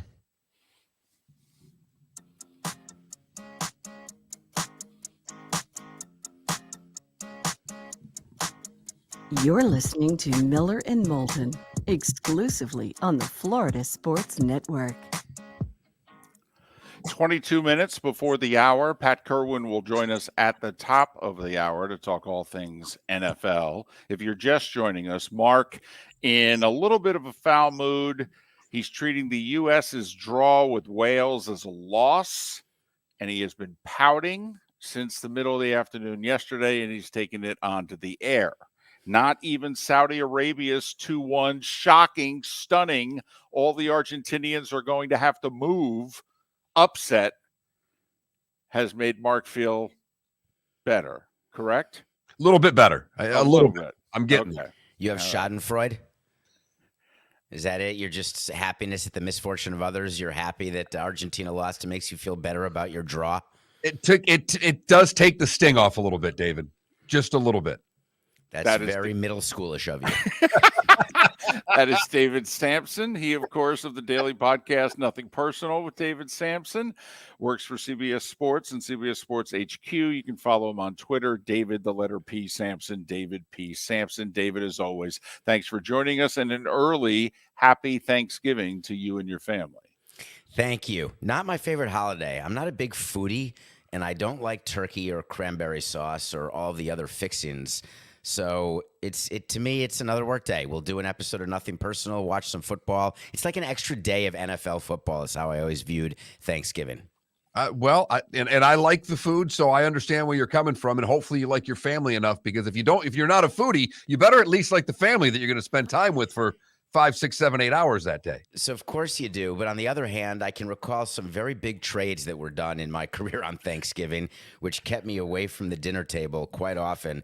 I don't know that I look back on regret with the trades that we made on Thanksgiving. I think we did the huge Josh Beckett deal actually on Thanksgiving Day, the one with the Red Sox that helped the Red Sox win a World Series or two. I believe I left Thanksgiving dinner with a young child who was sick, and I still just walked out and did that trade with Larry Lucchino and John Henry that day.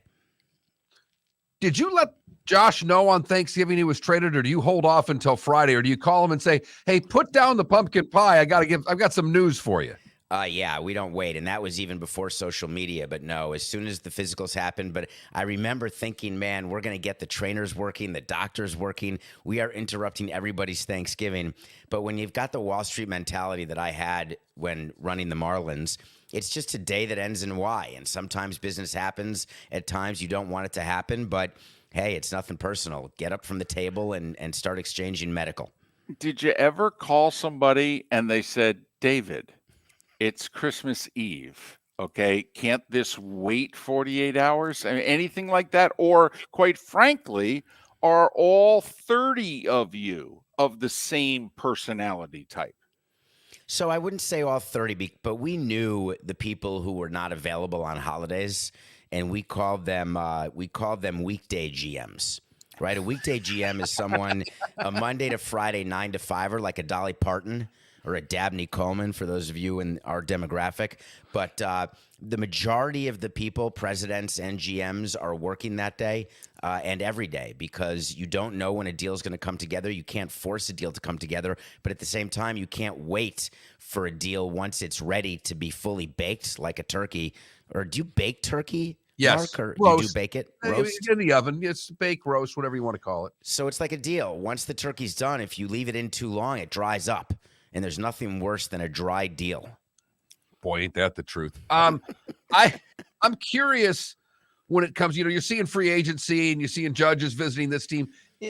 For most of us, people that aren't former GMs, we just think, hey, whoever offers the most money. What goes on when you're bringing someone in, when you're talking to a free agent, you're talking to an agent? What goes on other than X number of years for X number of dollars that you think is influential in helping a player make a decision? Oh, I was so ready to answer that until you added the last part, because it is not all that influential at the end of the day. But here's what we all do to make ourselves feel better when you're going after a top-rate player. You go with local celebrities, and you have them make videos, you make uniforms, you find out how many kids they have and what size the kids wear, and you get them little jerseys, and you get gift bags like with little stuffed animals that have the Marlins logo, and say, oh, this is for your kid. Like they actually give a tinker's damn about any of that. They're like, how many years? How much money? But you do an analysis. We would always do a tax analysis because we were in Florida with no state tax. So we would show them examples. Hey, if you sign with the California team or a New York team, here's what you have to sign for it to be on par with us. And then they'd say, well, what about victories and payroll size? And we would say, no, look at the tax difference. So we would always go to what we could control. And so you do all those things, but at the end of the day, you're not going to get a discount. Aaron Judge is going to San Francisco, and it's a great topic. They're going to give him a tour. They're going to show him the home facilities, which he's already seen. They're going to show him areas to live with these amazing homes in Silicon Valley and all the money. They're going to bring in sponsors who will want to do deals with him. They're going to do this full court press. They're going to put stuff on the Jumbotron. Welcome to, oh God, is it AT&T Park, or it's got a new name by now? Pac Bell? No, it was Pac Bell. I think it's still AT&T. AT&T. Welcome to AT&T Park, and you'll have a picture of Aaron Judge in a Giants uniform. You'll show highlights. You'll show what stats he could do. You'll do a presentation that shows fly balls that died in the vine in different places, whether they'd be home runs in San Francisco. You look at the schedule, all these different things. And then Aaron Judge will just look at them and say, that's really nice. Are you going to get me the 9-year deal with the AAV over 40? That's really what I'm curious about. So that's how the meeting will go. You did mention something that I wondered about. Does ballpark ever enter into the equation for a pitcher or a hitter? Because, if I was advising Judge, Aaron, Yankee Stadium might have the best right center field, which is really your power alley. All right. And San Francisco may have the worst right center field. This 62 home run season, if he played half his games in San Francisco, would have been about 43. What is that based on? It's based on his fly ball. No, I'm saying, is that anecdotal, or do you know it would have been 62 to 43? Well, actually, I saw the measure of his home runs, and he would have lost a double-digit home runs. I don't know if he would have gotten to 50. Okay. So I would say 80% of players are not in it for individual accolades. They're in it for individual money. Out of that 80%, I'd say 20% are interested in team, right? In terms of what gives me the best chance to win, what's the payroll going to be. 0% are interested in the minor league system, the way Manny Machado says he was interested in the Padres minor league system when he signed with them, which is the biggest horse hockey comment I'd ever heard, next to Mike Hampton, interested in the Denver school system. Yes. Right. These things are absurd, of course. But someone like Aaron Judge, you have to look at from his standpoint. If he's going to get $320 million from the Giants and $315 million from the Yankees, is $5 million worth it before tax, which I would tell my player that's about $2.5 million after tax over the course of 8 years. Is that worth it to you to go home? Is it worth it to you to not have the individual numbers that you had, to not be on the Yankees, which is the number one franchise in this country in baseball? And very, very few players make decisions based on any of that, on park factor. Younger players would, David. That's a difference because you're building your bulk for arbitration and for free agency. So pitchers love to be traded to Miami and hitters love to be traded to Cincinnati or Philadelphia. But that's pre-arbitration players, not veteran free agents. He's David Samson. His daily podcast is called Nothing Personal with David Samson. You can see his work at CBSSports.com, CBS Sports HQ. Follow him on Twitter, David P. Samson, David, the letter P. Samson. DeGrom has stated that if the money's the same, he'd prefer to stay with the Mets. If you're the Mets, do you want DeGrom back? I've been thinking about this nonstop, what I would be doing if I were the Mets. And they've got a small problem because you've got Scherzer and DeGrom, who in theory should be the best 1-2 in the league. But that's in theory. Go into reality, you see that they don't start 30 games each. They have arm fatigue. They have arm injuries. And the Mets have offensive deficiencies, and they're not the best team in the National League. And so the question for Steve Cohen is, what would you do with that $43 million if you don't give it to DeGrom? And if I'm a good GM, I'm telling him that we have a better chance to win if we spread that 43 amongst two players. Give me two $20 million free agents, and I'll give you the same results as DeGrom, but it's not going to be sexy. And you're going to be concerned because there's going to be some PR that you're letting DeGrom go. But I would assure him, hey, you're in year 3 of your 3 to 5 year window where you promised you'd win a World Series. We got to focus on winning, not just retaining a name. I told our listeners I was going to ask you a question that I'm pretty sure I've never asked of one of our guests before. And we've been doing this now 16 years. So 5'5", 130. No? Oh, sorry. I got distracted. Sorry. All right, Mark, take it away. You, in the last few years, have traveled a bit. And I thought about this in the last 48 hours because I had to go to Mexico City for Monday Night Football. And I was just curious. In amongst your travels and your time away from the game, have you seen another sport or another country do things a certain way in which you thought, you know, if I ever had another bite of the apple, I would do it like them? That is a terrific question. I'm going to amend it a tiny bit because I've been around the world to events where I've seen things that I wish I could replicate in the U.S., and I have racked my brain trying to figure out how to replicate it. And even if I had another bite at the apple, which I don't want, incidentally, having done it for so long, there is nobody who can replicate it. And I'm referring specifically to a match that I saw in Manchester, between Manchester and Liverpool. And I went to Manchester, and the game was actually at Anfield in Liverpool. And before the game, they were marching against the former owner, Tom Hicks. Tom Hicks was the owner of the Rangers, who also owned Liverpool before Fenway Sports Group bought them. And they were protesting because they were so upset with the American ownership and with the fact that Tom Hicks was not supporting the team in the way he wished, the fans wished that he would. Then you walk into Anfield. There's no hawkers giving you concessions. There is no way that you can even do anything other than at halftime when you're waiting on a huge line to get a beer and a hot dog. It is very difficult to generate revenue inside those stadiums. Then why are there so many supporters, and why do they have no problems with ticket sales?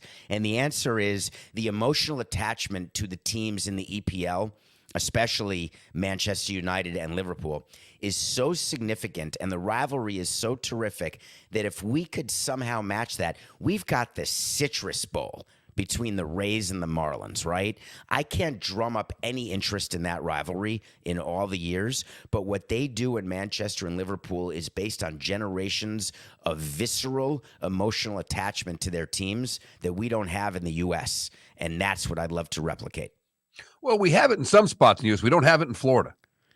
Where do you think that there is something that matches what they have in England? College football, I think, comes the closest. About 8 to 12 rivalries, I think, are in the area code. Not maybe what you felt, but this Saturday, Ohio State, Michigan, that's, we could put that forward as a country and go, we don't do a lot better than this. So who's interested in that other than college football fans and mostly those of Michigan and Ohio State? Do you think there are people in California who are fans of USC and UCLA who are going to arrange their schedule around the Michigan-Ohio State game? I think some will. I guess my view of that is that in EPL, especially as you're seeing with World Cup right now, this is such a timely conversation. People who are not fans of the specific team that they're watching, by definition, they're enemies of the specific team they're watching. It's a very binary sport over there, and I love that, right? I don't want apathy. I want hate or I want love. The problem with some college football rivalries, including Michigan, Ohio State, there's a huge percentage of the country who's just like, I'll see what the final score was, but I'm certainly not going to, not go skiing or not spend time with my family or go to the mall. And you're saying the Arsenal fan is doing everything they can to watch Man U and Liverpool play. I know they are, because I would go around London talking. Exactly right, Mark. That's what they're doing. It's on their calendar too, because the Arsenal fans hate them both enough to watch the game, right? Are there Wisconsin fans who are watching Michigan, Ohio State saying, God, I hope they both lose? There are. Someone who was born and raised in Big Ten country, there is every fan base not named Ohio State. I'm a Michigan State guy. When they took ties out of college football, this game lost a little bit for me because I can only root for a tie. Did you go to Michigan State with Magic Johnson? I'm a little bit younger than he is. Okay, sorry. No problem. By a long shot. Happy Thanksgiving, David, to you and your family, and thanks for joining us as always. Take care. Bye. David Samson, the podcast daily is called Nothing Personal with David Samson. You can follow him on Twitter at David, the letter P. Samson, David P. Samson. Thanks, David. See you later. Always comes back to Magic Johnson with you, doesn't it? Yeah. Michigan State. Was Tom Izzo coaching when you were there? Oh, stop it. See you Miller later. and Moulton. I'm going to go have a Geritol now. Napa Auto Parts and Napa Filters. Insist on Napa filters for your vehicles, or if you're a do-it-yourselfer, only buy Napa filters. Napa has a filter for almost anything on earth that moves, whether it's motorcycles, foreign and domestic cars, vans, SUVs, earth-moving equipment. You get the idea. Napa Auto Parts, Napa filters. Insist on them for your vehicles, or if you're do-it-yourselfer, only buy Napa filters. Don't miss the Miami Dolphins watch party every Sunday at the Seaside Bar and Grill in Bonita Springs. Presented by Clutch Vodka. The Seaside will be serving Clutch Vodka drinks, including the awesome Bloody Mary bar at the Seaside. If you can't be at Hard Rock Stadium, come have fun at the best place in town to watch the Dolphins and enjoy the best, clean, crisp, smoothest vodka. That's Clutch with a K. Miami Dolphins parties every week at the Seaside Bar and Grill on Old 41 in Bonita Springs. Powered by Clutch Vodka. Ladies and gentlemen, once again. Yeah. Hi. Excuse me. Hey, the line starts back here. Ma'am, if your party's not here, you're going to have to go around and get it. If you had the opportunity to avoid all this, wouldn't you? Salt Live is the official transportation provider of the Miller and Moulton Morning Show, making your trip to and from the airport seamless and stress-free. Salt Live is supported with the help of local partners like the Bayfront Inn. Gather your family and friends and enjoy a leisurely day on the water with a pontoon or deck boat. If you prefer to explore the waterways without a motor, the Bayfront has canoes, standboards, and kayaks. At the end of your journey, enjoy lunch or dinner at the Bamboo Tropical Bar and Grill. The Bayfront Inn, something for everyone on 5th Avenue in downtown Naples. BayfrontInNaples.com. When you need a ride, book with Salt Live Transportation, 308-8686, or book on saltlivetransportation.com. Miller and Moulton here for the Clutch Vodka Play of the Day. Mark, remember Nick Charles, Fred Hickman, the CNN Play of the Day? Yeah, CNN did a nightly sports show. That was a while ago. Yes, it was. Just work with me. Everyone liked the pod, the Play of the Day. So how about we have the Clutch Vodka Play of the Day? Sounds good. Fun. Smooth. Like Clutch Vodka. Listen weekday mornings for the Clutch Vodka Play of the Day. That's Clutch with a K. Mark Miller for SWFL Golf Carts, or online, flgolfcarts.com. If you're looking for a golf cart, an e-bike, or an e-motorcycle, go visit Alex and the gang at SWFL Golf Carts. flgolfcarts.com online.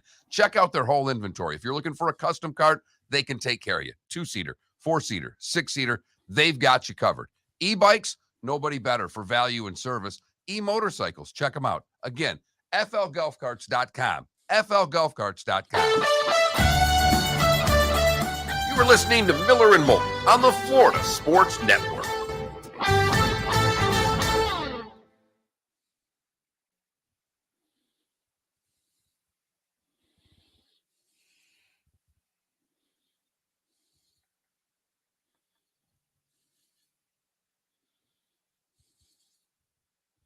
By the way, 9 to 5 is an underrated movie. That's a funny movie.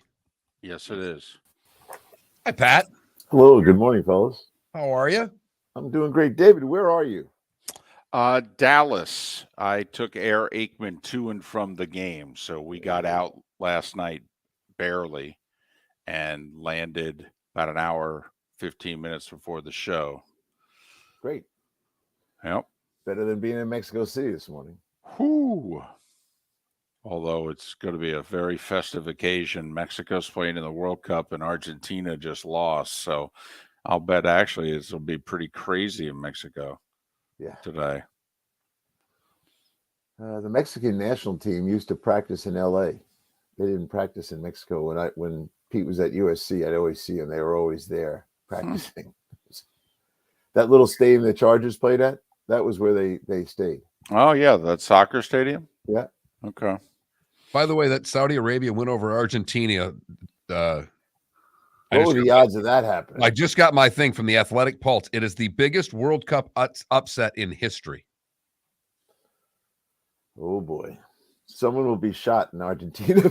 Pat, don't laugh. We've been saying that if they don't get out of group, many of them won't be able to return to their country. Saudi Arabia was plus 1,800. Oh, my God. Yeah, it's a dangerous day to be the Argentina coach. Yes. He ought to stay in Saudi Arabia. Uh-huh. Which, at no time in his life did he think that was a better option until today.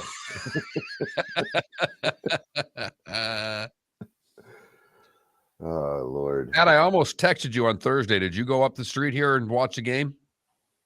What did I do Thursday? Hold on a second. Yes, I had a guy in town that had 2 deaths in his family in like 2 weeks. His mother and his brother, and he was a mess, and he was in town to take care of his mom lived in Pelican Marsh, and he had to come down and take care of everything, and he was not good. So I said, let's go spend a couple hours. We didn't even hardly watch the game the way it went with him. But no, I'm north today. I'm not coming down there on Sunday night to come back on Wednesday night and then go back up. So I just stay for the Thanksgiving. I figured this week, yeah. Yeah, it's and plus it's very hard to get a seat that's worth a shit. And if you don't mind sitting in the back on someone's lap, you're good to go. I'm very happy to come up here. I'm wrapping up the house. I'm at the lake. It's 22 degrees out. Yeah. Not real happy about that part, but just bundling up the house, sealing all the windows, all the shit I got to do. Because the wind blows off that lake, it comes right through the glass. Yeah. How old's your lake house? The original house was probably 1940. Oh, wow. And then there's extensions all over the place. Actually, it's 30 seconds. I don't know what's left of the old house, honestly, but nice though. Enough of it that you can do all those extensions, right? If it's like a lot of those places, you got to have some original structure there to keep adding on. You got to keep the front door. That's what the guy told me.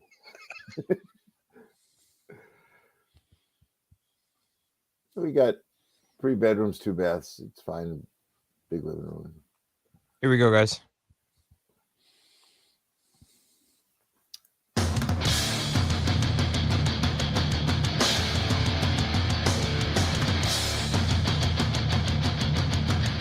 You are listening to Miller and Moulton, exclusively on the Florida Sports Network.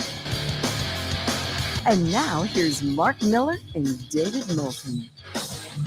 And just like that, it's the 8 o'clock hour of Miller and Moulton. And on a Tuesday, that means Pat Kirwan.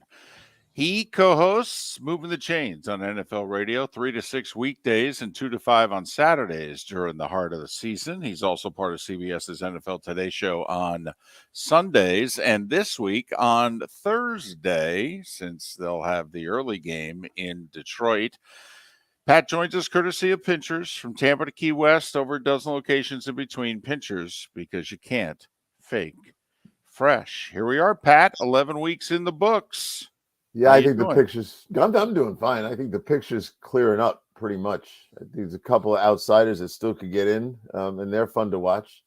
The Washington Commanders, the Chargers. I said to Jimmy Miller yesterday, once the Chargers get enough of their guys back, I would not want to play them. If you got any suspicions about your past defense, they could chew you up. So there's a dangerous team on the outside looking in, and the Jets and the Giants officially went to the outside looking in. And I think you kind of called this one, David, about the Giants, that, we'll see how it goes. And now they got that 4-game stretch coming up. It could be really ugly for them. The Chargers, I'm with you. They're going to need to get Williams back. We saw the difference with him coming out of the game, what that made. And they were still able to be a really good passing team. But without Williams, it certainly takes an element out. But all that being said, Pat, as much as we're learning, it seems that all roads are going to go through Kansas City in the AFC again. I know. Here I go. Back to Kansas City for the AFC Championship game. I'm getting to know that place pretty good. Just maybe the listeners be interested in this. Like, the big thing for CBS and probably for everybody network-wise is if it snows, it's almost impossible for us to go, not because of the travel, but because we lose our spot on the field. The spot that we have our set turns into where they push the snow. And consequently, we got told this the other day, like they were already nervous about ever going to Buffalo if it happened to be Buffalo. But Kansas City, we have a tremendous on-the-field spot for the show, which we would lose if the weather turned to snow. So those are the things that are on the minds of the network guys. But I'm with you, Mark. We're heading to Kansas City again. Pat, what do you do if you're Robert Saleh? Because let's be honest, Joe Douglas, his boss, drafted this guy second overall. Second overall. This is usually the draft choice that your job gets decided off of, how this guy does. And so his boss clearly wants him to play the second overall pick of the draft a year ago.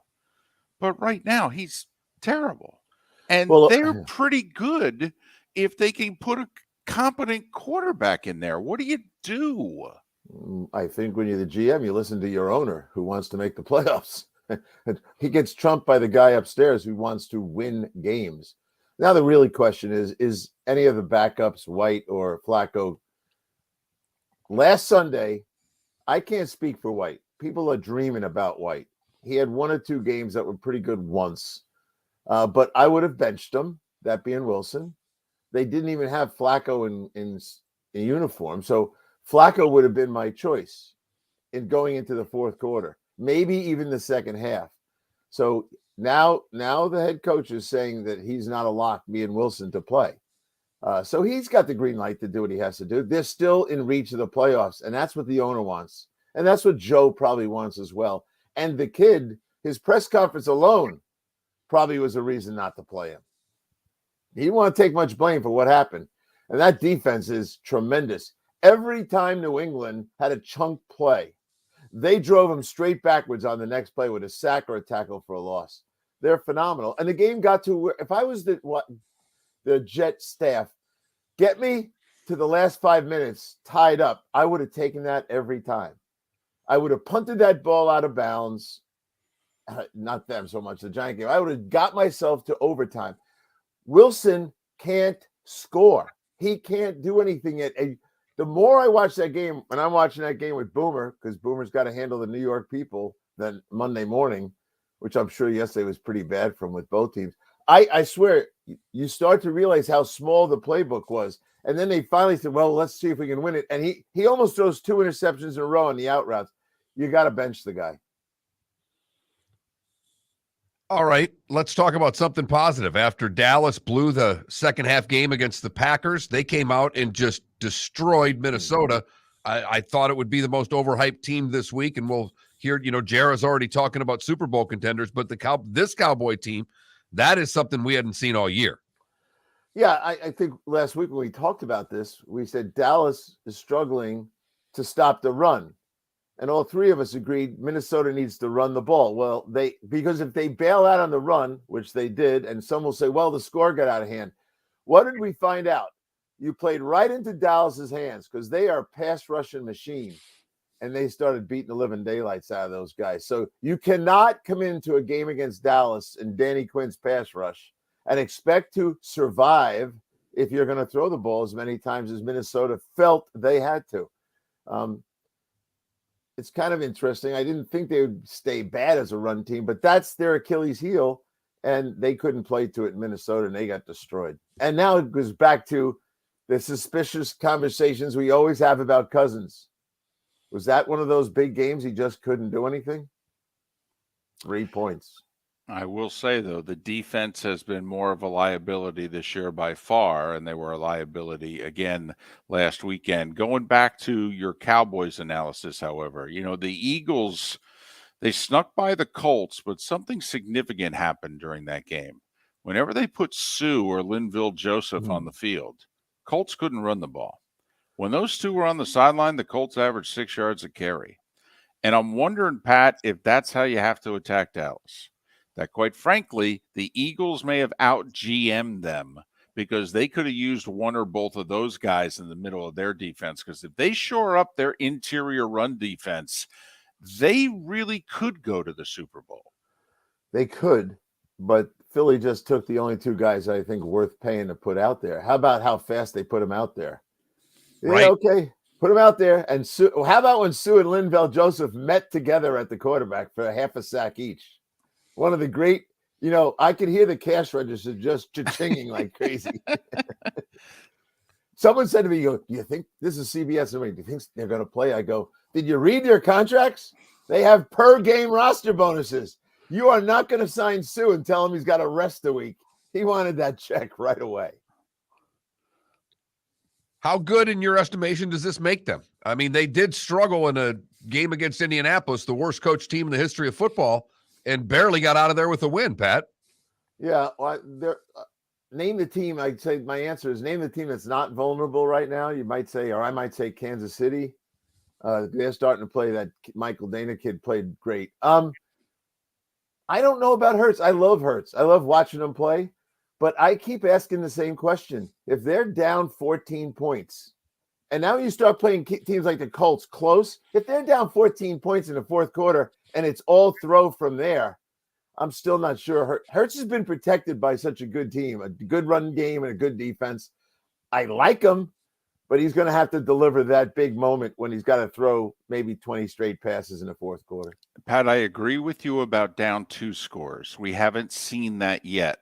But even in the loss against Washington, he threw 2 perfect passes that, hit his receivers right in the hands. One bounced up off the receiver and got intercepted. The other one, the guy fell down, gets back up and fumbles it in the red zone. I thought against Washington, he made the winning throws and he did deliver the winning drive last week. I'm with you about down 2 scores, but down a score the last 2 games, I think he's delivered. Yeah, he's good. I would say he's an A-. He's certainly in the conversation for the MVP because of who he is and how he plays football, and he leads and he runs. He does a lot of good things, but we have not seen enough of the, come from behind big time throwing opportunity. Now maybe he gets away with it and doesn't have to do that. Maybe they're that good that it's always 1 score at the worst, David. Maybe it's that. And, he's a lucky guy for that. He needs his tight end back. I know that. That tight end is a factor for him. And that's going to take a month, Mark. How much you buying what the Falcons are doing? How much do you think they give them a real chance to catching Tampa? I talk to Arthur Smith every week. I talk to, Todd Bowles every week as well. Todd said the guy's got a lot of rest. They're all happy to relax. He did not seem. He seems pretty confident about where his team is. So I think they'll hold off Atlanta. I think Atlanta's true story is going to be told next year. But here's why I love Arthur. So they get in a situation in that game the other day where 9 coaches, they had to bring in a rookie cornerback. 9 guys out of 10 are going to throw against that rookie corner. Oh, there he is. Fresh bait. Go get him. Not him. He runs the option against them. He puts that kid in a pickle right away, and he makes a mental error, which turned into a physical error, and our friend Mariota runs right in for a 10-yard touchdown. That's Arthur. He is building the Tennessee Titans. You know, Mark, you mentioned Atlanta, Pat, and we got about a minute or so left in this segment. That Atlanta at Washington game is a BFD for both teams. Atlanta wins that, they might be able to take the South down to the final week of the season. And if Washington wins it, look out, Giants. Yes, I agree with you. A game that we thought nothing of 2 weeks ago has turned into a crossroad game. And the loser might as well say, well, you know what? They'll never get the tiebreaker back. So yes, big game. You'll ask me, I don't know, are we talking Friday? I don't know. We're going to be talking again, but who would I take in that game? I'll take Ron Rivera in that game, as long as he keeps Heineke on the field. And we're working Friday, so hopefully we're talking Friday. It's football season after all, Pat. We've learned from you over these years. There's no time for days off. That's why I stick around with you guys. You workaholics. Well, not compared to you, we're not. Okay. We're just talk show hosts compared to you. No, Mark has a tea time for 9:45 or 10 o'clock. It's more like 11:30 Friday, Pat, but you're in the ballpark. Yeah, thank Come you on very now. much. More with Pat Kirwan, because we've got 3 Thanksgiving games, and in fact, 2 of them have a quality that only one other game the rest of the weekend has. So we'll talk the Thanksgiving games with Pat Kirwan on the other side. Still going to talk some Gators coming up with Graham Hall at the bottom of the hour as well. Thanking you so much for listening. The bonus hour with the good, the bad, and the ugly. Today was a day when and what's on tap. A little more than an hour and 20 minutes away. More with Pat Kirwan from NFL Radio's Moving the Chains and CBS Sports' NFL Today show coming up. Pat's appearance, as always, brought to you by Pinchers. Pinchers with a dozen locations. Pinchers, where you can't fake fresh. David Moulton for Napa Auto Parts, and Napa Filters. Insist on Napa filters for your vehicles, or if you're a do-it-yourselfer, only buy Napa filters. Napa has a filter for almost anything on earth that moves, whether it's motorcycles, foreign and domestic cars, vans, SUVs, earth-moving equipment. You get the idea. Napa Auto Parts, Napa filters. Insist on them for your vehicles, or if you're a do-it-yourselfer, only buy Napa filters. Ladies and gentlemen, once again. Hi. Excuse me. Hey, the line starts back here. Ma'am, if your party's not here, you're going to have to go around again. If you had the opportunity to avoid all this, wouldn't you? Salt Live is the official transportation provider of the Miller and Moulton Morning Show, making your trip to and from the airport seamless and stress-free. Salt Live is supported with the help of local partners like the Bayfront Inn. Gather your family and friends and enjoy a leisurely day on the water with a pontoon or deck boat. If you prefer to explore the waterways without a motor, the Bayfront has canoes, standboards, and kayaks. At the end of your journey, enjoy lunch or dinner at the Bamboo Tropical Bar and Grill. The Bayfront Inn, something for everyone on 5th Avenue in downtown Naples. BayfrontInNaples.com. When you need a ride, book with Salt Live Transportation, 308-8686, or book on saltlivetransportation.com. Mark Miller for SWFL Golf Carts, or online, flgolfcarts.com. If you're looking for a golf cart, an e-bike, or an e-motorcycle, go visit Alex and the gang at SWFL Golf Carts. flgolfcarts.com online. Check out their whole inventory. If you're looking for a custom cart, they can take care of you. 2-seater, 4-seater, 6-seater, they've got you covered. E-bikes, nobody better for value and service. E-motorcycles, check them out. Again, flgolfcarts.com. flgolfcarts.com. You were listening to Miller and Moulton on the Florida Sports Network.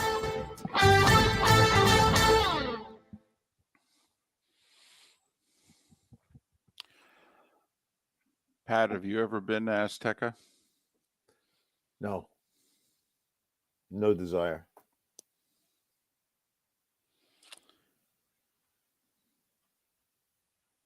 You like it there? I've been to Mexico City. I flew in there to do a coaching clinic once, and I flew right out. Well, and I pretty much did that too. I got to the hotel downtown at like 6 o'clock Sunday, and was 30 to 32 hours later was gone. Here's the only thing that's my question. There's a part of me that is wondering why the NFL's doing this. Is this enough of a cash grab, if you know what I mean? Like, I get the Europe. I mean, because Europe is actually viable to have teams there if you really want that. But Mexico City is not. And so why are they even doing it? Because it diversifies their spread. They like to say they're in all these countries and moving on to more, talking about South America. They're never going to put a team in South America. They're never going to put a team in China.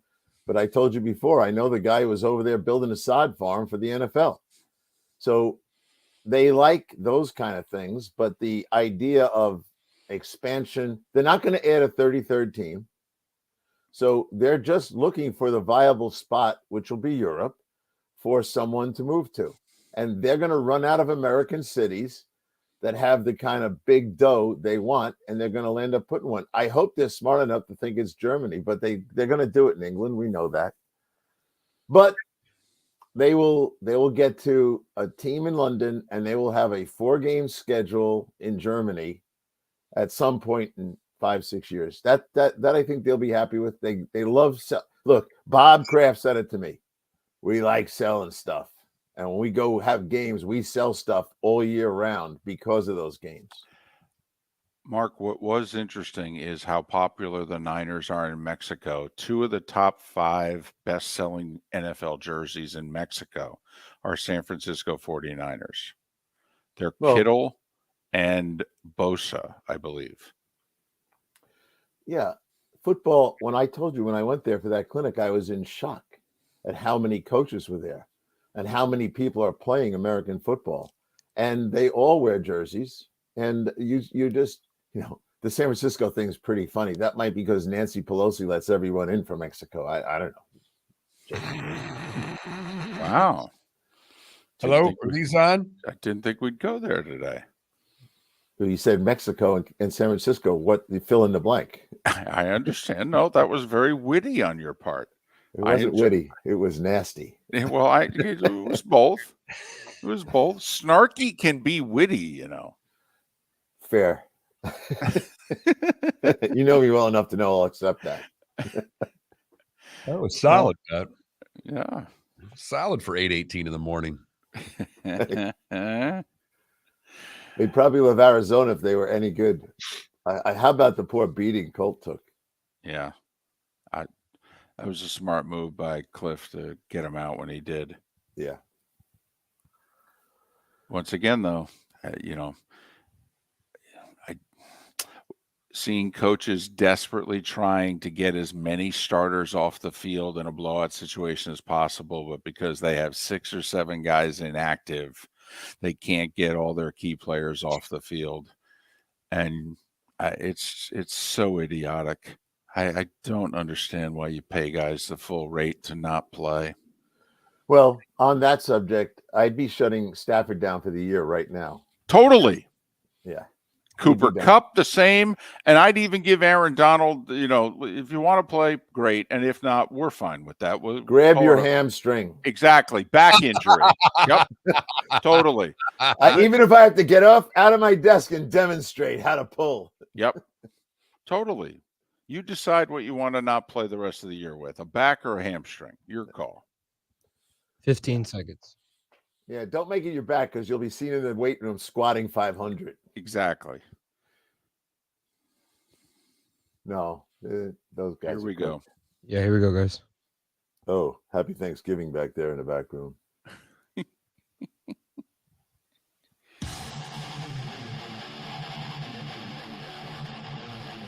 You're listening to Miller and Moulton, exclusively on the Florida Sports Network. Our remaining minutes with Pat Kirwan before the Thanksgiving holiday. So we will get into the Thanksgiving games in a bit. Pat joining us, courtesy of Pinchers, Tampa to Key West, and over a dozen locations in between Pinchers because you can't fake fresh. All right. There is only one matchup of winning teams Sunday and Monday in the NFL, and it's Bengals Titans. But there are two such matchups in the three games that are being offered on Thanksgiving. Yet I'll start with the first game, the one that you guys at CBS are going to cover because, well, obviously you got the Buffalo intrigue. They just played a game in Detroit, and the Lions have won 3 in a row. Yeah, I'm a big fan of Dan Campbell, which I've stated on this show. He was the perfect guy for this job. He's so focused on this culture change expression everyone uses is kind of BS to me, except for him. He lives it. He lives a fearless lifestyle. He coaches that way. His team is starting to adapt that. The biggest news I'd say about Detroit is the defense actually looked like a defense, and they have never looked like a defense. So happy to see where they're going, but they don't have what it takes for this one. This is a little different story here. And Buffalo's playing just bad enough that they feel like they got to regroup and attack, and I think they will in this game. The point spread's 9. Would I take Detroit with 9 points? Probably not. Maybe 11 I would, but not 9. Not a single digit. Somehow I think it may get closer to that 11 by the time kickoff comes, Pat. I could see this game moving a little bit because I'm with you. Buffalo, I think your point's right on that Buffalo's playing just sloppy enough that they'll be ultra-focused for Detroit, and that 3-game win streak won't sneak up on anybody. The Giants and the Cowboys, it's the same spread as Buffalo and Detroit. That's how little Vegas thinks of what the Giants are doing right now. Well, what happened last week when the Giants played Detroit? They stopped Saquon Barkley, and that's just cutting the heart out of the Giants. There is nothing else. If you get Barkley corralled, what do you have, 22 yards rushing? I feel bad talking about this in front of David, but that's it. And so there's a one bullseye target. You don't have multiple things to worry about. You have that to worry about.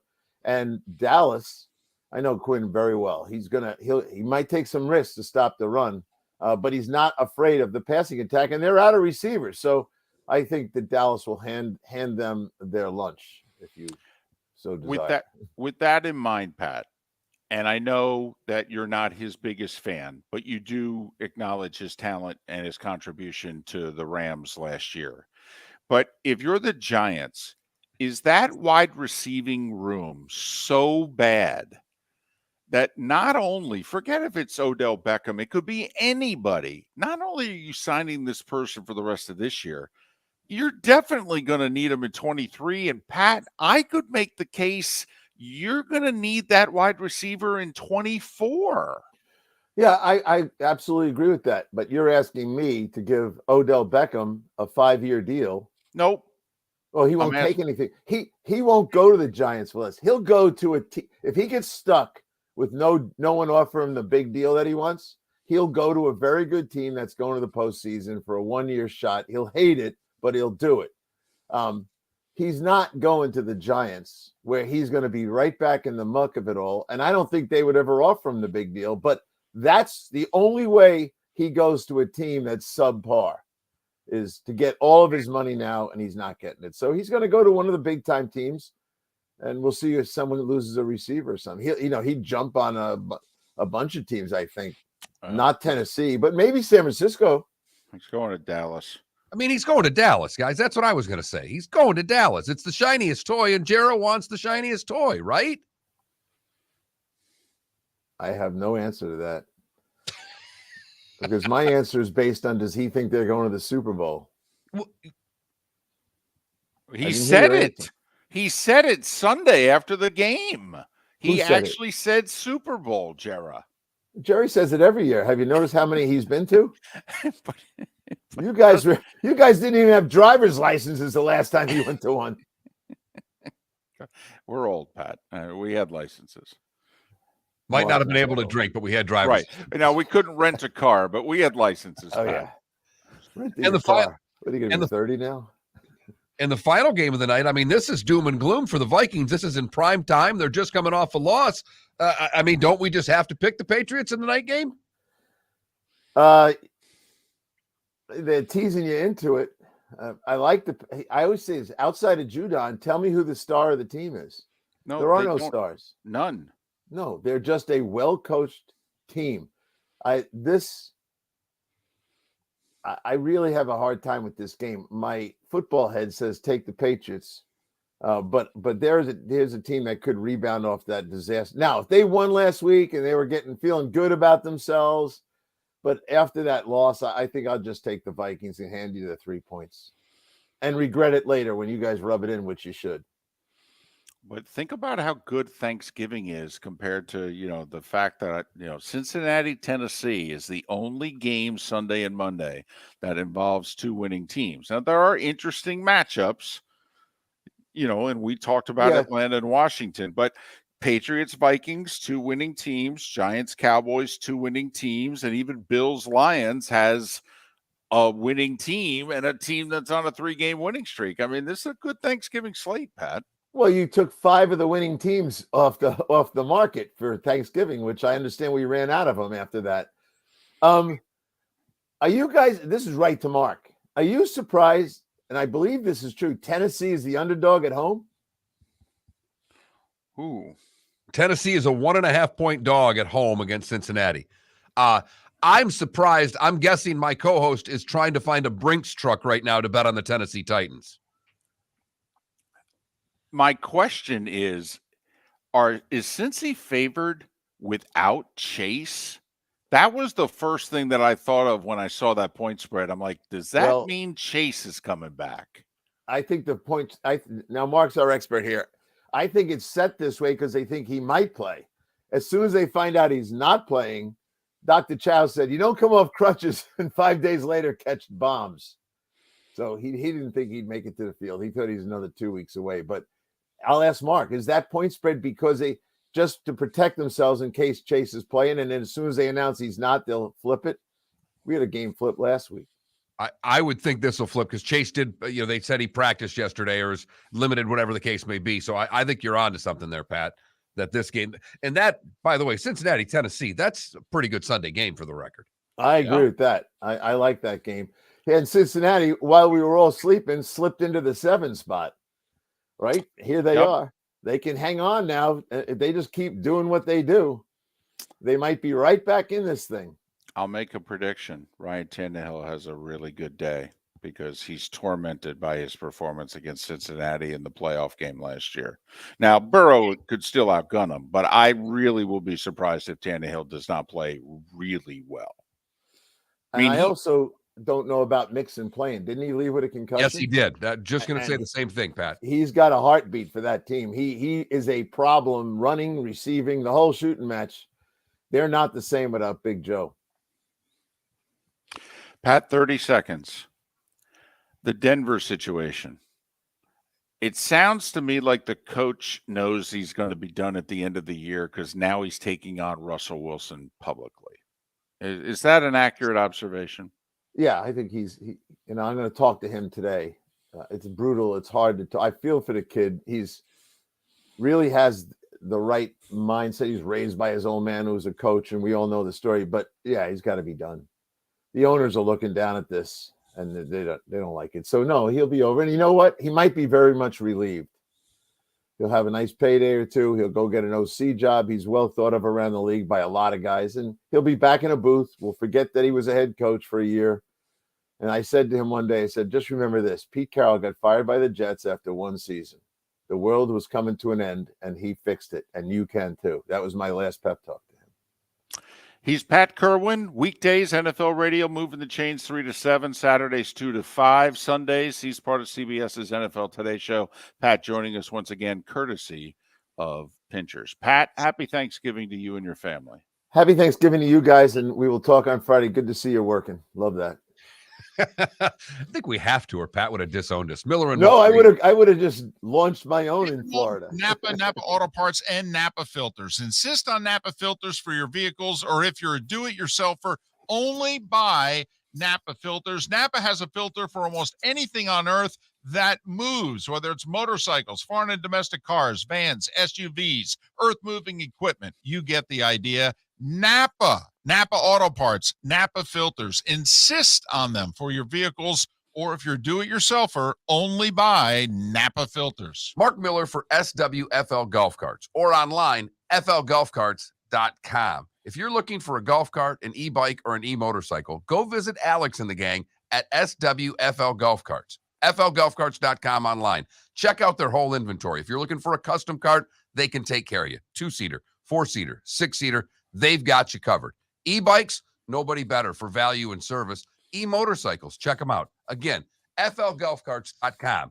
flgolfcarts.com. Ladies and gentlemen, once again. Yeah. Hi. Excuse me. Hey, the line starts back here. Ma'am, if your party's not here, you're gonna have to go around again. You had the opportunity to avoid all this, wouldn't you? Salt Live is the official transportation provider of the Miller and Moulton Morning Show, making your trip to and from the airport seamless and stress-free. Salt Live is supported with the help of local partners like the Bayfront Inn. Gather your family and friends and enjoy a leisurely day on the water with a pontoon or deck boat. If you prefer to explore the waterways without a motor, the Bayfront has canoes, standboards, and kayaks. At the end of your journey, enjoy lunch or dinner at the Bamboo Tropical Bar and Grill. The Bayfront Inn, something for everyone on 5th Avenue in downtown Naples. BayfrontInNaples.com. When you need a ride, book with Salt Live Transportation, 308-8686, or book on saltlivetransportation.com.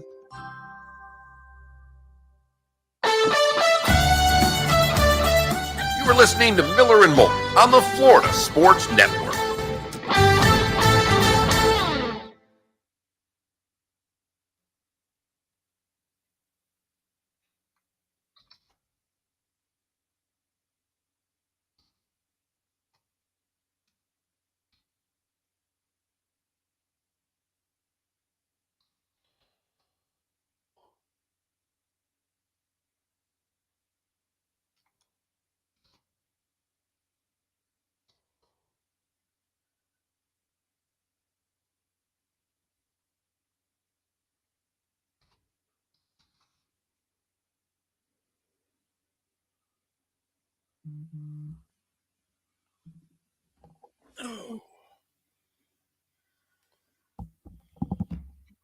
Someone just texted the show that they can hear the bias in my voice about Jalen Hurts.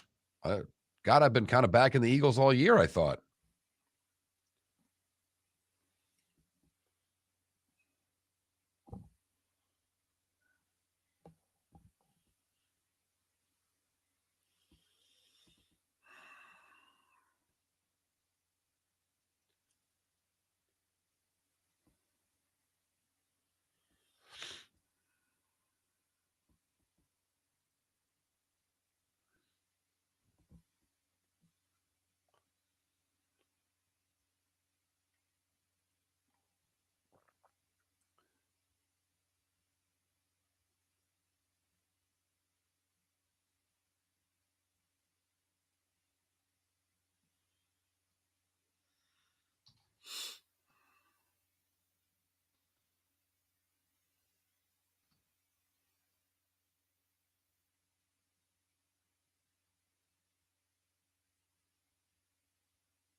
Hops, most of us do feel that NFL Europe was ahead of its time and that it was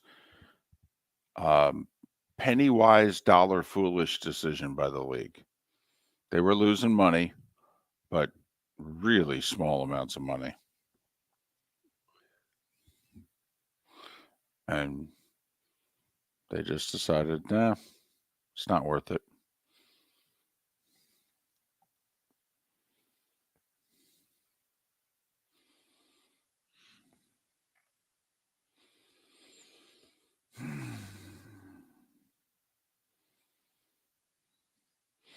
Well, RCB right now, Tampa would be the 4 seed, and they'd play Philly. That's if they could beat Dallas in the first round.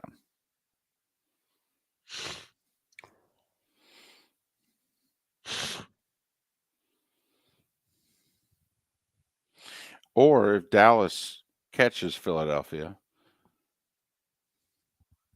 they'll play Philly as the 5 seed in the first round.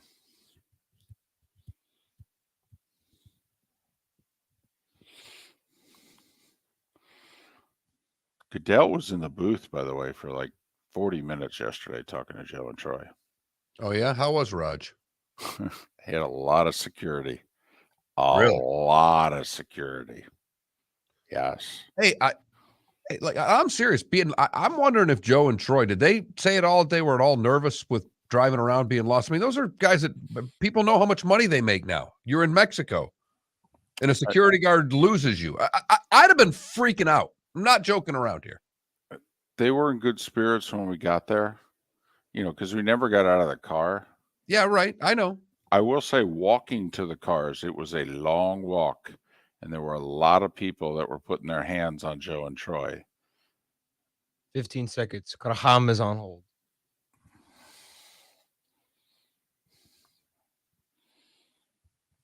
Diaz.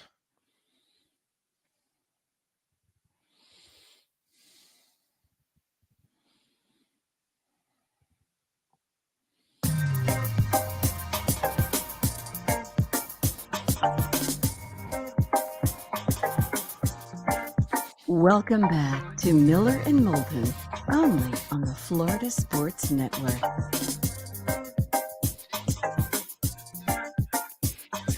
"22 minutes before the hour.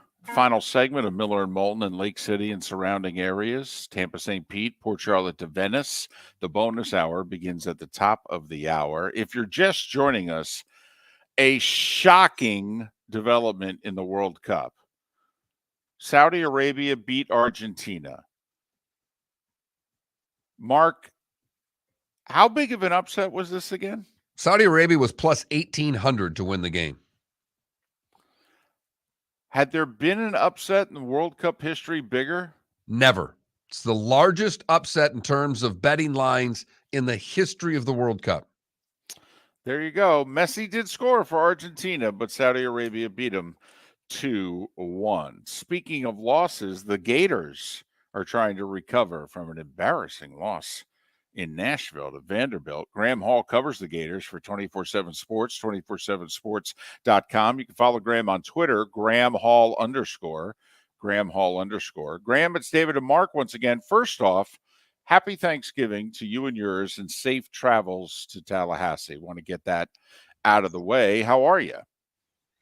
I'm doing well. Thanks for having me, guys, and happy Thanksgiving to you both. I hope you're enjoying the build up to this week. It's always an exciting time. It's also the end of the college football season, where a lot of teams are looking ahead to potentially playing in a New Year's Six Bowl, and some are like Florida, where they have a lot to work on, and in this case, have just suffered an embarrassing loss to a Vanderbilt team where, let's give them some credit, had a lot of momentum coming into this game, really believed in what Clark Lee is doing there, had a good game plan, but in the eyes of a lot of Florida fans, you don't lose to Vanderbilt, and that's something that Billy Napier has on his resume now in his first year. And it's a tough one to get over, Graham. I mean, you understand this as well as anybody. There are certain losses that a program can deal with. A loss to Vanderbilt's one that the Gator faithful, they can't even understand, let alone have to deal with it. So what the hell happened Saturday? I think a lot of mistakes by Florida, right? I mean, not to take away anything that Vanderbilt did, but Florida got down in the red zone multiple times, had to settle for field goals there. They missed an extra point. They fumbled into the end zone, which Vanderbilt recovered for a touchdown.